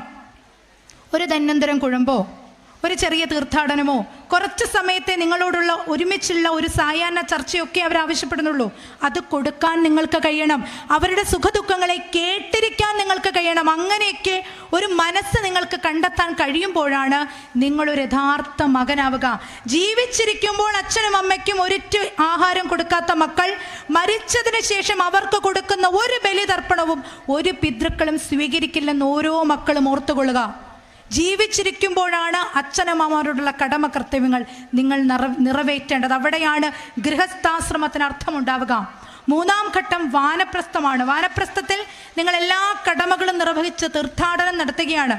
നാലാം ഘട്ടം സന്യാസമാണ്. സന്യാസത്തിൽ സർവ്വതിനെയും നിങ്ങൾ പരിത്യജിക്കുകയാണ്. എല്ലാ സുഖങ്ങളെയും എല്ലാ ദുഃഖങ്ങളെയും പരിത്യജിക്കുന്ന ഘട്ടമാണ് സന്യാസം. ആ ഘട്ടത്തിലെത്തുമ്പോൾ മനസ്സിലൊരു ചിന്തയുണ്ട്, ഞാൻ എത്ര കോടി രൂപ സമ്പാദിച്ചാലും എത്ര പൗഡർ ഇട്ട് മിനുക്കിക്കൊണ്ട് നടന്നാലും ഈ ശരീരമോ സമ്പാദിച്ചു വെച്ച ധനമോ പ്രൗഢിയോ പ്രശസ്തിയോ ഒന്നും ഞാൻ കൊണ്ടുപോകില്ല. 6 അടി മണ്ണിൽ അവസാനിക്കുന്ന എൻ്റെ ജീവിതത്തിൽ എനിക്ക് തുണയാവുന്നത് ഞാൻ ചെയ്തു കൂട്ടിയ കർമ്മങ്ങളുടെ ഫലമാണ്. ആ ഫലമാണ് ഇനിയുള്ള ജന്മജന്മാന്തരങ്ങളിലും എന്നെ പിന്തുടരുന്നത്. ഈ തിരിച്ചറിവിലേക്ക് നമ്മുടെ മനസ്സെത്തുമ്പോൾ, ആ പക്വതയാർജിക്കുമ്പോഴാണ് സന്യാസത്തിന് അർത്ഥമുണ്ടാവുക. ചുരുക്കി പറഞ്ഞാൽ ഒരു മനുഷ്യായുസ് കൊണ്ട് നമ്മൾ 4 ഘട്ടങ്ങളാണ് പിന്നിടുന്നത്. ആദ്യഘട്ടം സർവവും ഈശ്വരനിൽ സമർപ്പിച്ച വെൽ ഡിസിപ്ലിൻഡ് ആയിട്ടുള്ള ബ്രഹ്മചര്യ ഘട്ടം. ഒരു കുട്ടിയുടെ പഠന സമയമാണ്. രണ്ടാം ഘട്ടത്തിൽ കല്യാണം കഴിച്ച് കുടുംബജീവിതത്തിലേക്ക് എൻട്രി ചെയ്യുന്നു, ഗൃഹസ്ഥാശ്രമം. മൂന്നാം ഘട്ടം വാനപ്രസ്ഥമാണ്, സർവവും പരിത്യജിക്കുന്ന വാനപ്രസ്ഥം. അവസാനത്തേത് സന്യാസമാണ്. സർവരിലും ഈശ്വരനെ കാണുന്ന ഘട്ടമാണ് സന്യാസം. ഇതോടുകൂടി ഭൂമിയിലെ ജീവിതത്തിന് പൂർണ്ണതയുണ്ടാവുന്നു. ഇതാണ് ഹിന്ദുവിൻ്റെ ജീവിത രീതി, ജീവിത വ്യവസ്ഥിതി. ഇനി നമുക്ക് പ്രഭാഷണത്തിൻ്റെ അവസാന ഭാഗത്തിലേക്ക് കടക്കാം. ഒരു 10 മിനിറ്റ് കൂടിയേ ഉള്ളൂ. ഇനി അടുത്തൊരു പ്രഭാഷണം കൂടിയുണ്ട്. അത് എൻ്റെ അച്ഛൻ തന്നെയാണ് ചെയ്യുന്നത്. അതുകൊണ്ട് ഇച്ചിരി ടൈം ഞാൻ അഡ്ജസ്റ്റ് ചെയ്താലും കുഴപ്പമില്ല എന്നുള്ളത് കൊണ്ടാണ് ഞാൻ ശരിക്കും 1:15 നിർത്തണം എന്നാണ് എന്നോട് പറഞ്ഞത്. 1:30 ആകുമ്പോൾ ഞാൻ അവസാനിപ്പിക്കാം. അപ്പോൾ ഇനി നമ്മൾ മൂന്നാമതായിട്ട് പറയുന്നത് ഹിന്ദു ക്ഷേത്ര ആചാര വിശേഷങ്ങളെ പറ്റിയാണ്. അതായത് പല രൂപത്തിലും ഈശ്വരനെ ആരാധിക്കുന്നവരാണ് നമ്മൾ. ഭദ്രകാളിയായും നാരായണനായും പരമശിവനായും ഒക്കെ പല രൂപഭാവങ്ങൾ നമ്മൾ ഈശ്വരനെ കാണാറുണ്ട്. എന്താണ് ഈ വ്യത്യസ്ത രൂപഭാവങ്ങളുടെ അർത്ഥമെന്ന് നമുക്കൊന്ന് നോക്കാം. ആദ്യമായി ശ്രീ ഭദ്രകാളി. ആരാണ് ഭദ്ര? ആരാണ് കാളി? കൗളം എന്ന വാക്കിൽ നിന്നുമാണ് കാളി എന്ന വാക്കുണ്ടായത്. ശിവനും ശക്തിയും ഒരുമിച്ച് നിൽക്കുന്ന അവസ്ഥയാണ് കൗളം. ശിവശക്തി സംയോഗമാണ് കാളീദേവി എന്നർത്ഥം. കാളീദേവിയുടെ കഴുത്തിലണിഞ്ഞിരിക്കുന്ന 52 തലയോട്ടികൾ സംസ്കൃത ഭാഷയിലെ 52 അക്ഷരങ്ങളെയാണ് പ്രതിനിധാനം ചെയ്യുന്നത്. പലപ്പോഴും കാളീദേവി എന്ന് കേൾക്കുമ്പോൾ നമ്മുടെ മനസ്സിലെ ചിന്ത, കാളീദേവി എന്നത് രൗദ്രഭാവമുള്ളൊരു ദേവിയാണ്, ശത്രു സംഹാരത്തിൻ്റെ ദേവിയാണെന്നൊക്കെ നമ്മൾ കരുതുന്നുണ്ട്. പക്ഷേ അതിനൊക്കെ ഉപരിയായി കാളീദേവി വാത്സല്യമുള്ള ഒരമ്മയാണ്. സരസ്വതി ദേവിയെ പോലെ വിദ്യയും ജ്ഞാനവും നൽകുന്ന വിദ്യയുടെ ദേവി കൂടിയാണ് കാളിമാതാവ്. കാളീദേവിയെ വിദ്യാരൂപത്തിൽ വിദ്യാസ്വരൂപിണിയായി കണ്ട് ഏതൊരു ഭക്തൻ പ്രാർത്ഥിക്കുന്നുവോ അവനിലേക്ക് വിദ്യയുടെ വിജ്ഞാനം ദേവി നൽകുമെന്നാണ് പറയുന്നത്. അതിന് ഉദാഹരണമായൊരു കഥയുണ്ട്. പണ്ട് ദക്ഷിണേശ്വരത്ത് ഒരു ഇടയ ബാലൻ ജീവിച്ചിരുന്നു. ആട്ടിടയനാണ്. ആ കുട്ടിയെ എല്ലാവരും കളിയാക്കുമായിരുന്നു. കാരണം പമ്പര വിഡ്ഢിയാണെന്ന് പറഞ്ഞവൻ എപ്പോഴും കളിയാക്കും. ഒരു മരത്തിന്റെ ചില്ലയിൽ കയറിയിരുന്ന് ഇരിക്കുന്ന കൊമ്പ് തന്നെ മുറിക്കുന്ന പമ്പര വിഡ്ഢിയായൊരു കുട്ടിയായിരുന്നു അവൻ. ഒരു ദിവസം അവനൊരു കുസൃതി തോന്നി. തൻ്റെ വീടിനടുത്തുള്ള ഒരു കാളിക്ഷേത്രമുണ്ട്. കാളിക്ഷേത്രത്തിൻ്റെ ശ്രീകോവിൽ തുറന്നു കിടക്കുകയായിരുന്നു. ആ കുഞ്ഞ് കാളിക്ഷേത്രത്തിനകത്ത് കയറിയിരുന്നു. ശ്രീകോവിലൊക്കെ അടച്ചു. ദേവി ദേശാടനത്തിന് പോയിരിക്കുകയായിരുന്നു. ദേവി ദേശാടനമൊക്കെ കഴിഞ്ഞ് വന്നപ്പോൾ പതിവിന് വിപരീതമായ ശ്രീകോവിൽ അകത്തുനിന്ന് താഴിട്ടിരിക്കുന്നു. ദേവി പുറത്തുനിന്ന് ചോദിച്ചു, അകത്താരാണ്? ഒട്ടും ഭയമില്ലാതെ മറുപടി വന്നു, പുറത്താരാണ്? പുറത്ത് കാളിയാണ് എന്ന് പറഞ്ഞു. പുറത്ത് കാളിയാണെന്ന് കേട്ട മാത്രയിൽ തൻ്റെ ഉള്ളിലെ ഭക്തി നിറഞ്ഞൊഴുകുന്ന ആ കുഞ്ഞു പറഞ്ഞു, പുറത്ത് കാളിയാണെങ്കിൽ അമ്മേ, അകത്തവിടുത്തെ ദാസനാണ് എന്ന്. എന്താ ദാസന് വേണ്ടതെന്ന് ചോദിച്ചു. എനിക്ക് ബുദ്ധി വേണം, ജ്ഞാനം വേണം, തിരിച്ചറിവ് വേണമെന്ന് പറഞ്ഞു. ആ ഘട്ടത്തിൽ ശ്രീകോവിൽ നട താനേ തുറന്നപ്പോൾ തൻ്റെ മുന്നിൽ തൊഴുകൈയും നിറമിഴിയുമായി നിന്ന് ആ കുഞ്ഞിൻ്റെ നാവിൻ തുമ്പിൽ ദേവി എഴുതി ഓം. സാക്ഷാൽ ശ്രീ ഭദ്രകാളി ദേവിയാൽ നാവിൻ തുമ്പിൽ പ്രണവമന്ത്രം എഴുതപ്പെട്ട ആ കുഞ്ഞാണ് പിൽക്കാലത്ത് മാളവികാഗ്നിമിത്രവും കുമാരസംഭവവും രഘുവംശവും ഒക്കെ രചിച്ച വിശ്വമഹാകവി കാളിദാസനായി തീർന്നത്. അപ്പോൾ ഈ കഥ നമുക്ക് കാണിച്ചു തരുന്നൊരു തത്വമുണ്ട്. കാളിയെ സ്വന്തം അമ്മയായി കണ്ട് സ്വന്തം ഗുരുവായി കണ്ടിട്ടാണ് കാളിദാസൻ ആഗ്രഹിച്ചതും പ്രാർത്ഥിച്ചതും. അതുകൊണ്ട് തന്നെ ദേവി സർവ്വവിജ്ഞാനവും ആ കുഞ്ഞിലേക്ക് കൊടുക്കുകയാണ്. നമ്മുടെ മക്കൾ നിത്യവും കാളി പൂജ കണ്ട് തൊഴുകയാണെങ്കിൽ അതിനർത്ഥം എന്ന് പറയുന്നത് കാളീദേവിയുടെ കഴുത്തിലെ 52 തലയോട്ടികളുടെയും ഉള്ളിൽ സോമരസം എന്ന ദിവ്യജ്ഞാനമുണ്ട്. ആ സോമരസം ഒരു ഗ്രന്ഥം പോലെ ഓരോ കുഞ്ഞിലേക്കും പടർന്ന് വിടർന്ന് അവനിലെ വിദ്യ ഉണർത്തും എന്നാണ് വിശ്വസിക്കപ്പെടുന്നത്. കാളീദേവിയുടെ വലം കൈയിലുള്ള വാൾ ആത്മവിശ്വാസത്തിന്റെ പ്രതീകമാണ്. ഇടം കൈയിലുള്ള തോൽ പരിച ഓരോ പ്രതിസന്ധികളെയും തകർത്തു മുന്നേറണമെന്നുള്ളതിൻ്റെ സൂചനയാണ്. ദേവിയുടെ കയ്യിലെ ത്രിശൂലം ഇച്ഛാശക്തി, ജ്ഞാനശക്തി, ക്രിയാശക്തി എന്ന 3 ഗുണങ്ങളെയാണ് 3 മുനമ്പുകളും പ്രതിനിധാനം ചെയ്യുന്നത്. ചുരുക്കി പറഞ്ഞാൽ ഭദ്രകാളി ദേവിയുടെ പൂജ എന്നത് ഒരു ഭക്തന്റെ ജീവിത വിജയത്തെയാണ് കാണിക്കുന്നത്. ഇച്ഛാശക്തിയും ജ്ഞാനശക്തിയും ക്രിയാശക്തിയും നൽകുന്ന ത്രിശൂലം, ആത്മവിശ്വാസം നൽകുന്ന വാൾ, പ്രതിസന്ധിയെ തകർക്കുന്ന തോൽപരിച, സർവജ്ഞാനത്തിൻ്റെയും ഉറവിടമാകുന്ന കപാലം. ഇതാണ് കാളിയുടെ രൂപത്തിൻ്റെ അർത്ഥം. അടുത്തത് മഹാവിഷ്ണു. ആരാണ് വിഷ്ണു?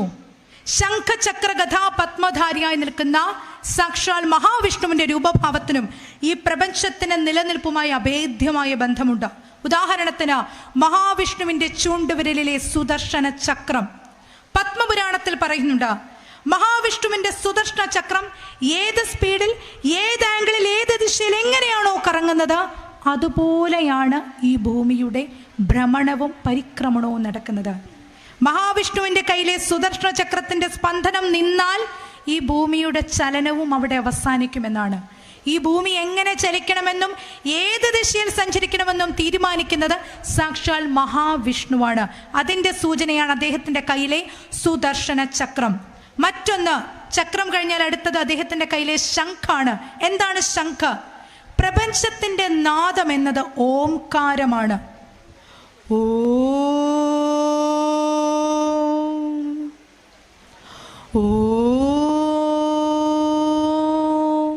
ഈ ഓംകാരമാകുന്ന പ്രണവധ്വനിയിൽ നിന്നുമാണ് ഈ സമസ്ത പ്രപഞ്ചവും ഉത്ഭവിച്ചിട്ടുള്ളത്.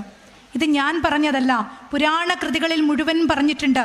കൂടാതെ ശാസ്ത്രലോകവും അംഗീകരിച്ച കാര്യമാണ്. ശാസ്ത്രത്തിൽ സൗണ്ട് തിയറി എന്നുള്ളൊരു തിയറി ഉണ്ട്. അതിൽ പറഞ്ഞിട്ടുണ്ട് the entire universe is coming from a tremendous sound that is called Omkara. ഈ മുഴുവൻ വരുന്ന പ്രപഞ്ചവും ഉത്ഭവിച്ചിട്ടുള്ളത് ഒരു ശബ്ദത്തിൽ നിന്നുമാണ്. അതാണ് ഓംകാരം. എഡ്വേർഡ് ഹബിൾ എന്ന ശാസ്ത്രജ്ഞൻ, യൂറോപ്യൻ ശാസ്ത്രജ്ഞന്റെ ഒരു നിഗമനമാണിത്. ഈ ഓംകാരത്തിന്റെ ഉറവിടമാണ് ശംഖ്. ഏതൊരു ക്ഷേത്രത്തിലാണോ ശംഖനാദം ഉയരുന്നത് ആ ക്ഷേത്രത്തിന്റെ 120 കിലോമീറ്റർ ഹെക്ടർ ചുറ്റളവിൽ ഓംകാരത്തിന്റെ ധ്വനികൾ ഉണ്ടാവുന്നു. ആ അന്തരീക്ഷം ശുദ്ധമാകുന്നു. ആ സമയത്ത് അവിടേക്ക് ഒരു നെഗറ്റീവ് എനർജിക്കും കടന്നു വരാൻ കഴിയില്ല. അന്തരീക്ഷത്തെ ശുഭശുദ്ധമാക്കുന്ന മന്ത്രമാണ് ഓംകാരം. ആ ഓംകാരത്തിന്റെ ഉറവിടമാണ് ശംഖ്. മൂന്നാമത്തേത് ഗദയാണ്. എന്താ ഗദ? നമ്മുടെ കൂടെ ഓരോ ജ്യോത്സ്യന്മാരൊക്കെ പറയും, നിങ്ങളുടെ ജാതകത്തിൽ ചൊവ്വാദോഷമുണ്ട്, ശനിയുടെ അപഹാരമുണ്ട്, വ്യാഴം നോക്കുന്നുണ്ട്, ബുധൻ നോക്കാൻ വേണ്ടി വെയിറ്റ് ചെയ്യുന്നുണ്ടെന്നൊക്കെ പറയും. ശരിക്കും പറഞ്ഞാൽ നമ്മളാകുന്ന ഓരോ മനുഷ്യരുടെയും ജാതകത്തിൽ ഗ്രഹങ്ങൾ എവിടെ നിൽക്കണം, എങ്ങനെ സ്വാധീനം ചെലുത്തണം എന്ന് തീരുമാനിക്കുന്നത് മഹാവിഷ്ണുവാണ്. നിങ്ങൾക്ക് ഏതെങ്കിലും തരത്തിലുള്ള ഗ്രഹദോഷമുണ്ടെങ്കിൽ നിങ്ങൾ ചെയ്യേണ്ടത് 2 കാര്യങ്ങൾ മാത്രമാണ്. 1, നവഗ്രഹ മന്ത്രങ്ങൾ ദിവസവും ജപിക്കുക. 2, എല്ലാ വ്യാഴാഴ്ചയും മുടങ്ങാതെ വിഷ്ണു സഹസ്രനാമം ജപിക്കുക. കാരണം മഹാവിഷ്ണുവാണ് ഗ്രഹങ്ങളുടെ അധിപൻ. സർവ്വഗ്രഹങ്ങളെയും നിയന്ത്രിച്ച് നിൽക്കുന്ന വിഷ്ണുവിനെ നിങ്ങൾ ജപിക്കുകയാണെങ്കിൽ ഒരുവിധപ്പെട്ട എല്ലാ ഗ്രഹദോഷങ്ങളും നിങ്ങളെ വിട്ടകലുന്നു എന്നാണ് പറയുന്നത്. അപ്പോൾ ആകാശത്തുള്ള സൂര്യനും ചന്ദ്രനും അഷ്ടഗ്രഹങ്ങളും എവിടെ നിൽക്കണമെന്നും എങ്ങനെ ചലിക്കണമെന്നുമുള്ള നിയമവ്യവസ്ഥതയാണ് മഹാവിഷ്ണുവിൻ്റെ കയ്യിലെ ഗദ സൂചിപ്പിക്കുന്നത്. അവസാനത്തേത് താമരയാണ്. എന്താണ് താമര? താമര എന്നത് ജീവിത വിജയത്തെയാണ് കാണിക്കുന്നത്. കാരണം താമര മൊട്ടിടുന്നത് ഒരു ചെളിക്കുണ്ടിലായിരിക്കും. ഒരു ചെളിക്കുണ്ടിൽ മൊട്ടിട്ട കുറേ താമരപ്പൂക്കൾ ഇങ്ങനെ വിടർന്നു വരുമ്പോൾ ചെളിക്കുണ്ടിൻ്റെ പേര് മാറും, താമര പൊയ്ക എന്നാണ് അതിനെ നമ്മൾ പിന്നീട് വിളിക്കുക. ഇതുപോലെയാകണം നിങ്ങളുടെ ഓരോരുത്തരുടെയും ജീവിതം. നിങ്ങൾ ജനിച്ചത് സാമ്പത്തികമായി ബുദ്ധിമുട്ടുള്ള ചുറ്റുപാടിലായിരിക്കാം, അധകൃതർ എന്ന സമൂഹം കുറ്റപ്പെടുത്തുന്ന ഒറ്റപ്പെടുത്തുന്ന സമുദായത്തിലായിരിക്കാം. Nothing is a matter. അതിലൊന്നും ഒരു പ്രശ്നവുമില്ല. നിങ്ങളുടെ ഉള്ളിൻ്റെ ഉള്ളിൽ ഒരു വിൽ പവർ ഉണ്ടെങ്കിൽ, ഈശ്വര കടാക്ഷം നിങ്ങൾക്കുണ്ടെങ്കിൽ, ഒരു താമരപ്പൂവ് പോലെ വിടരാൻ നിങ്ങൾക്ക് കഴിയും. നിങ്ങളുടെ ജീവിതത്തിൽ എവിടെ എത്തണമെന്നത് നിങ്ങളുടെ തീരുമാനമാണ്.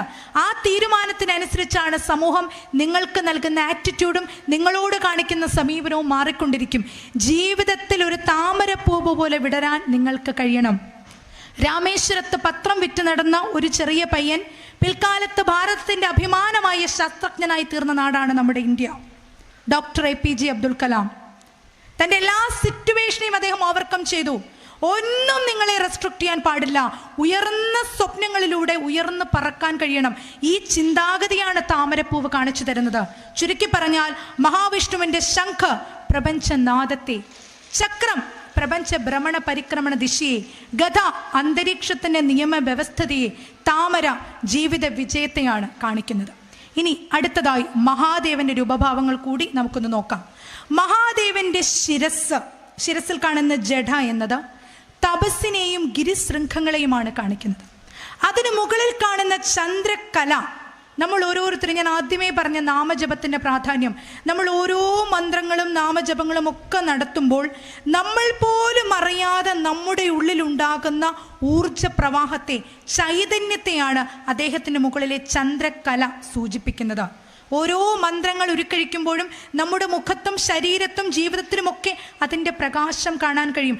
ആ പ്രകാശമാണ് ചന്ദ്രകല. മഹാദേവന്റെ കയ്യിലെ ഢമരു ഈ പ്രപഞ്ചത്തിന്റെ സ്വരലയ ബ്രഹ്മതാളത്തെയാണ് കാണിക്കുന്നത്. മഹാദേവന്റെ കയ്യിലെ ത്രിശൂലം സത്വം, രജസ്, തമസ് എന്ന ത്രിഗുണങ്ങളെയാണ് സൂചിപ്പിക്കുന്നത്. മഹാദേവന്റെ കഴുത്തിലണിഞ്ഞിരിക്കുന്ന നാഗം നമ്മളാകുന്ന ഓരോ മനുഷ്യന്റെയും ശരീരത്തിൽ കുടികൊള്ളുന്ന കുണ്ടലിനി ചൈതന്യം എന്ന ശക്തിയാണ് സൂചിപ്പിക്കുന്നത്. മഹാദേവൻ കഴുത്തിലും ശരീരത്തിലും അണിഞ്ഞിരിക്കുന്ന ഭസ്മം, അതൊരു വലിയ തത്വമാണ് കാണിച്ചു തരുന്നത്. നിങ്ങൾ എത്ര കോടി രൂപ സമ്പാദിച്ചാലും നിങ്ങൾ ഇതൊന്നും കൊണ്ടുപോകില്ല. മനുഷ്യ, നീ മണ്ണാകുന്നു, നീ അവസാനം ഒരു പിടി ചാമ്പലാണ്, ഇത്രയുമുള്ള ഭസ്മമാണ് നീ, നിന്റെ ജീവിതം ഇത്രയേ ഉള്ളൂ എന്ന ഓർമ്മപ്പെടുത്തൽ കൂടിയാണ് ഭസ്മധാരണം. മഹാദേവന്റെ രൂപഭാവങ്ങൾ നമ്മളെ കാണിച്ചു തരുന്നത് ഒരു ഭക്തന്റെ ആധ്യാത്മിക തലത്തെ കൂടിയാണ്. ചുരുക്കി പറഞ്ഞാൽ വ്യത്യസ്തമായ രൂപഭാവങ്ങളിൽ നമ്മൾ ആരാധിക്കുന്ന ഓരോ ദേവീ ദേവന്മാരുടെയും രൂപഭാവത്തിനു പിന്നിൽ വ്യക്തമായ അർത്ഥതലങ്ങളാണുള്ളത്. ഇത് തിരിച്ചറിയാത്തവരാണ് ഹിന്ദുക്കളെയും ഹിന്ദു ക്ഷേത്ര വിശ്വാസങ്ങളെയും ഒക്കെ വിമർശിക്കുന്നത്. ക്ഷേത്ര ആരാധനയും വിഗ്രഹാരാധനയും പറ്റിയൊക്കെ ഇനി അടുത്ത ഘട്ടത്തിൽ പ്രഭാഷണത്തിൽ അച്ഛൻ സൂചിപ്പിക്കും എന്നുള്ളത് കൊണ്ടാണ് ഞാൻ അതിലേക്ക് കടക്കാത്തത്. നമ്മളുടെ ഓരോ ആചാരങ്ങൾ എടുത്തു നോക്കിയാലും അതിന് കൃത്യമായൊരു അർത്ഥതലമുണ്ട്. ഇത് മനസ്സിലാക്കാത്തവരാണ് ഹിന്ദു മതം എന്നത് അന്ധവിശ്വാസത്തിൻ്റെ മതമാണെന്ന് പറയുന്നത്. അങ്ങനെ പറയുന്നവർക്ക് മുന്നിൽ 5 ചരിത്ര തെളിവുകൾ നിരത്തിക്കൊണ്ടാണ് ഞാൻ ഇന്ന് ഈ പ്രഭാഷണത്തിന് തിരശീല വീഴ്ത്തുന്നത്. The evidence number 1, Dwaraka. മഹാവിഷ്ണുവിൻ്റെ ദ്വാരക കടലിൽ താണുപോയി എന്ന് നമ്മൾ കേട്ടിട്ടുണ്ട്. അതൊരു കേട്ടുകേൾവിയല്ല. നിങ്ങൾക്ക് ആർക്ക് വേണമെങ്കിലും ദ്വാരക എന്ന് മൊബൈലിൽ ടൈപ്പ് ചെയ്ത് കൊടുത്താൽ കടലിനടിയിൽ കിടക്കുന്ന ദ്വാരക എന്ന കൊട്ടാരത്തിൻ്റെ അവശിഷ്ടങ്ങൾ നിങ്ങൾക്ക് കാണാൻ കഴിയും. വർഷങ്ങൾക്ക് മുമ്പ്, യുഗങ്ങൾക്ക് മുൻപ് ഉണ്ടായിരുന്ന ദ്വാരക ഒരു യാഥാർത്ഥ്യമാണെങ്കിൽ ശ്രീകൃഷ്ണ ഭഗവാനും ഒരു സത്യം തന്നെയാണ്. Dwarka is an existing reality. അതൊരു സത്യമാണ്, ചരിത്ര സംഭവമാണ്. ഇല്ലെങ്കിൽ അത്രയും വലിയൊരു കൊട്ടാരത്തിന്റെ അവശിഷ്ടങ്ങൾ ആരാണ് കടലിനടിയിൽ കൊണ്ടുവന്നിട്ടത്? അതൊരു യാഥാർത്ഥ്യമാണ്. ദ്വാരക ഒരു സത്യമാണെങ്കിൽ ശ്രീകൃഷ്ണനും സത്യമാണ്. Evidence number 2, Ram Setu.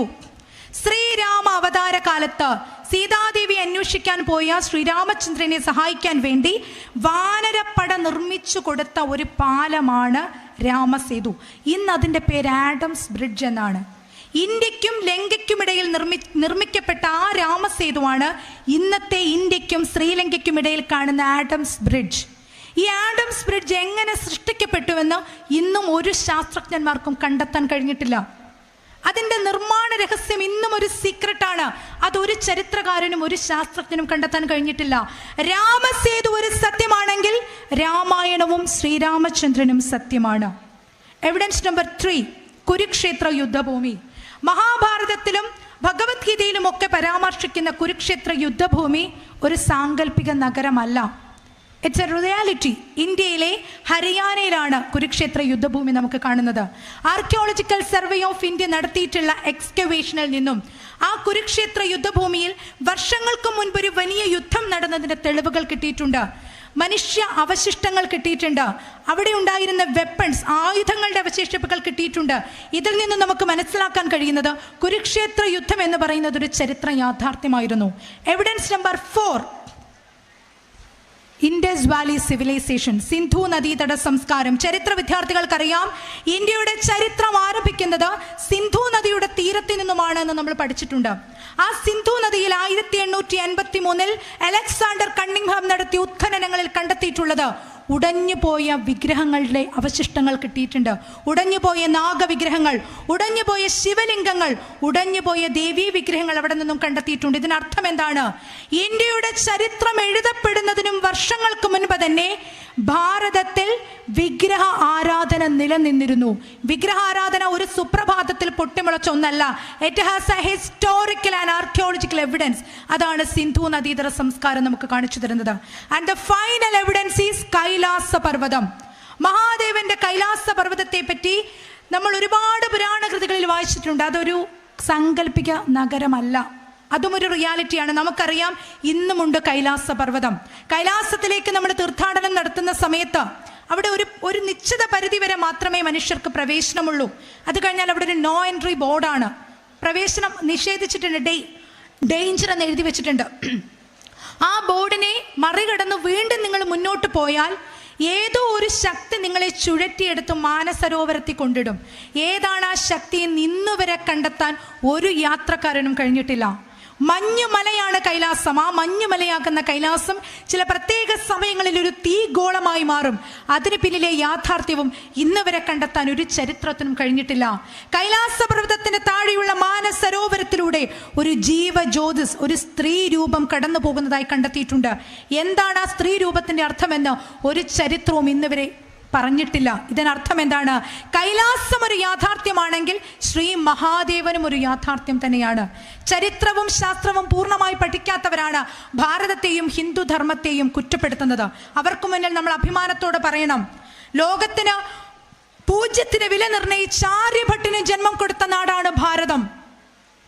റൈറ്റ് സഹോദരന്മാർ വിമാനം കണ്ടുപിടിക്കുന്നതിനും യുഗങ്ങൾക്ക് മുൻപ് തന്നെ പുഷ്പക വിമാനം എന്ന കോൺസെപ്റ്റിനെ രാമായണത്തിലൂടെ മുന്നോട്ട് വെച്ച നാടാണ് നമ്മുടെ ഭാരതം.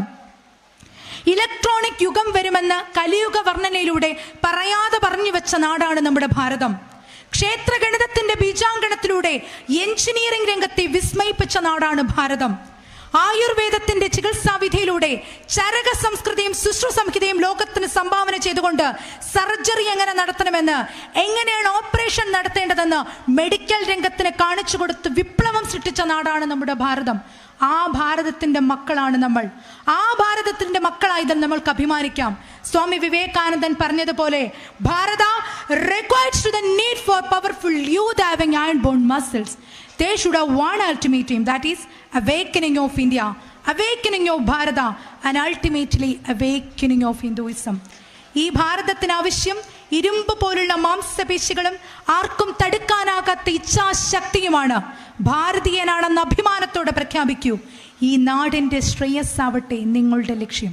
അതെ, നമ്മുടെ മക്കൾ ഓരോരുത്തരും വളർന്നു വരേണ്ടത് ഉയർന്ന ചിന്തയുള്ളവരായി, ഉയർന്ന ലക്ഷ്യബോധമുള്ളവരായിട്ടാകണം. വലിയ സ്വപ്നങ്ങൾ കാണുവാൻ, നന്മയുള്ള മക്കളാകാൻ അവർക്ക് ഓരോരുത്തർക്കും കഴിയണം. ഒരു ജോലിയൊക്കെ വാങ്ങി സ്വന്തം കാര്യമൊക്കെ നോക്കി മാറിയിരിക്കുന്ന സാധാരണ കുട്ടികൾക്കപ്പുറം ഒരു അസാധാരണത്വം തന്നിൽ കണ്ടെത്തി ലോകം കീഴടക്കാൻ കഴിയുന്ന മക്കളായിട്ടാകണം യുവതലമുറ വളർന്നു വരേണ്ടത്. അതിനുദ്ദീപമാകുന്ന ഒരു ചെറിയ ചരിത്ര സംഭവം സൂചിപ്പിക്കട്ടെ. പണ്ടൊരിക്കൽ ഒരു സ്കൂളിൽ, ബംഗാളിലുള്ള ഒരു സ്കൂളിലെത്തിയ ഒരു അധ്യാപകൻ തൻ്റെ മുന്നിൽ നിരന്നിരിക്കുന്ന കുട്ടികളോടൊരു ചോദ്യം ചോദിച്ചു. നിങ്ങൾക്ക് ആരാകാനാണ് ആഗ്രഹം? ക്ലാസ്സിലെ ഓരോ കുട്ടികളും മറുപടി പറഞ്ഞു. ഡോക്ടർ, എഞ്ചിനീയർ, കളക്ടർ, അങ്ങനെ പലതരത്തിലുള്ള മറുപടി വന്നു. പക്ഷേ ക്ലാസ്സിലെ ഏറ്റവും മിടുക്കനായ കുട്ടി ഉണ്ടായിരുന്നു, ബിലെ. അവൻ എഴുന്നേറ്റ് നിന്ന് പറഞ്ഞു, I want to be a horse rider. എനിക്കൊരു കുതിരക്കാരനാവണം. ആ ക്ലാസ് മുഴുവൻ അവനെ പരിഹസിച്ചു. അധ്യാപകനും അവനെ കളിയാക്കി. അവർ ചോദിച്ചു, ഈ ക്ലാസ്സിലെ ഏറ്റവും സമർത്ഥനായ നിനക്ക് ഒരു കുതിരക്കാരനായാൽ മതിയോ? അവൻ ആ മറുപടിയിൽ തന്നെ ഉറച്ചു നിന്നു. അവൻ വൈകുന്നേരം വീട്ടിലെത്തി ഭുവനേശ്വരി ദേവി എന്ന് അവൻ്റെ അമ്മയോട് പറഞ്ഞു, അമ്മേ, ഇന്ന് ക്ലാസ്സിൽ ഇങ്ങനെ ഒരു സംഭവം നടന്നു. എല്ലാവരും എന്നോട് ചോദിച്ചു ആരാകണം. ഞാൻ പറഞ്ഞു എനിക്കൊരു കുതിരക്കാരനായാൽ മതി. അമ്മയ്ക്ക് സമ്മതമാണോ എന്ന് ചോദിച്ചു. അമ്മ മകൻ്റെ കൈ പിടിച്ച് പൂജാമുറിയിൽ കൊണ്ടുപോയിട്ട് പറഞ്ഞു, നിന്റെ ആഗ്രഹം തീർത്തും ശരിയാണ്. നീ ഒരു കുതിരക്കാരൻ തന്നെയാകണം. പക്ഷേ നീ ആകേണ്ട കുതിരക്കാരൻ ഇതാണ്. കുരുക്ഷേത്ര യുദ്ധഭൂമിയിൽ യുദ്ധം ചെയ്യാൻ കഴിയാതെ തളർന്നവശനായി നിന്ന അർജുനനെ ഉദ്ബോധിപ്പിച്ച കൃഷ്ണൻ എന്ന തേരാളിയാകണം നീ. ലോകത്തിന്റെ നായകനാകണം നീ. ആ അമ്മയുടെ മകൻ വളർന്നു. 1893 അമേരിക്കയിലെ ചിക്കാഗോയിൽ my dear sisters and brothers of America എന്നൊരൊറ്റ പ്രസ്താവനയിലൂടെ മുഴുവൻ വരുന്ന യൂറോപ്യന്മാരുടെയും മനം കവർന്ന ഭാരതത്തിന്റെ അഭിമാനമായ സാക്ഷാൽ സ്വാമി വിവേകാനന്ദനായിരുന്നു ആ കുട്ടി. നരേന്ദ്രനാഥ ദത്തിയെ വിവേകാനന്ദനാക്കി മാറ്റിയത് അദ്ദേഹത്തിന്റെ അമ്മയായ ഭുവനേശ്വരി ദേവിയുടെ നിശ്ചയദാർഢ്യവും പേരന്റിങ്ങുമാണ്. ഉയർന്ന ചിന്തയുള്ള മക്കൾ ജനിക്കണമെങ്കിൽ, ഉയർന്ന വീക്ഷണമുള്ള മക്കൾ ജനിക്കണമെങ്കിൽ ഉയർന്ന ചിന്തയുള്ള മാതാപിതാക്കൾ ഉണ്ടാകണം. നമ്മുടെ മക്കളിൽ മറ്റൊരു ശങ്കരാചാര്യരെ കാണാൻ, മറ്റൊരു വിവേകാനന്ദനെ കാണാൻ, മറ്റൊരു ജീസസ് ക്രൈസ്റ്റിനെയും പ്രൊഫറ്റ് മുഹമ്മദിനെയും ദർശിക്കാൻ നിങ്ങൾക്ക് കഴിയണം. അവരിലൂടെ ജാതി, മത, വർഗ, വർണ്ണ വ്യത്യാസമില്ലാത്ത സമത്വ സുന്ദരമായ ഭാരതഭൂമിയുടെ സമരകാഹളം ലോകമെമ്പാടും മുഴങ്ങണം.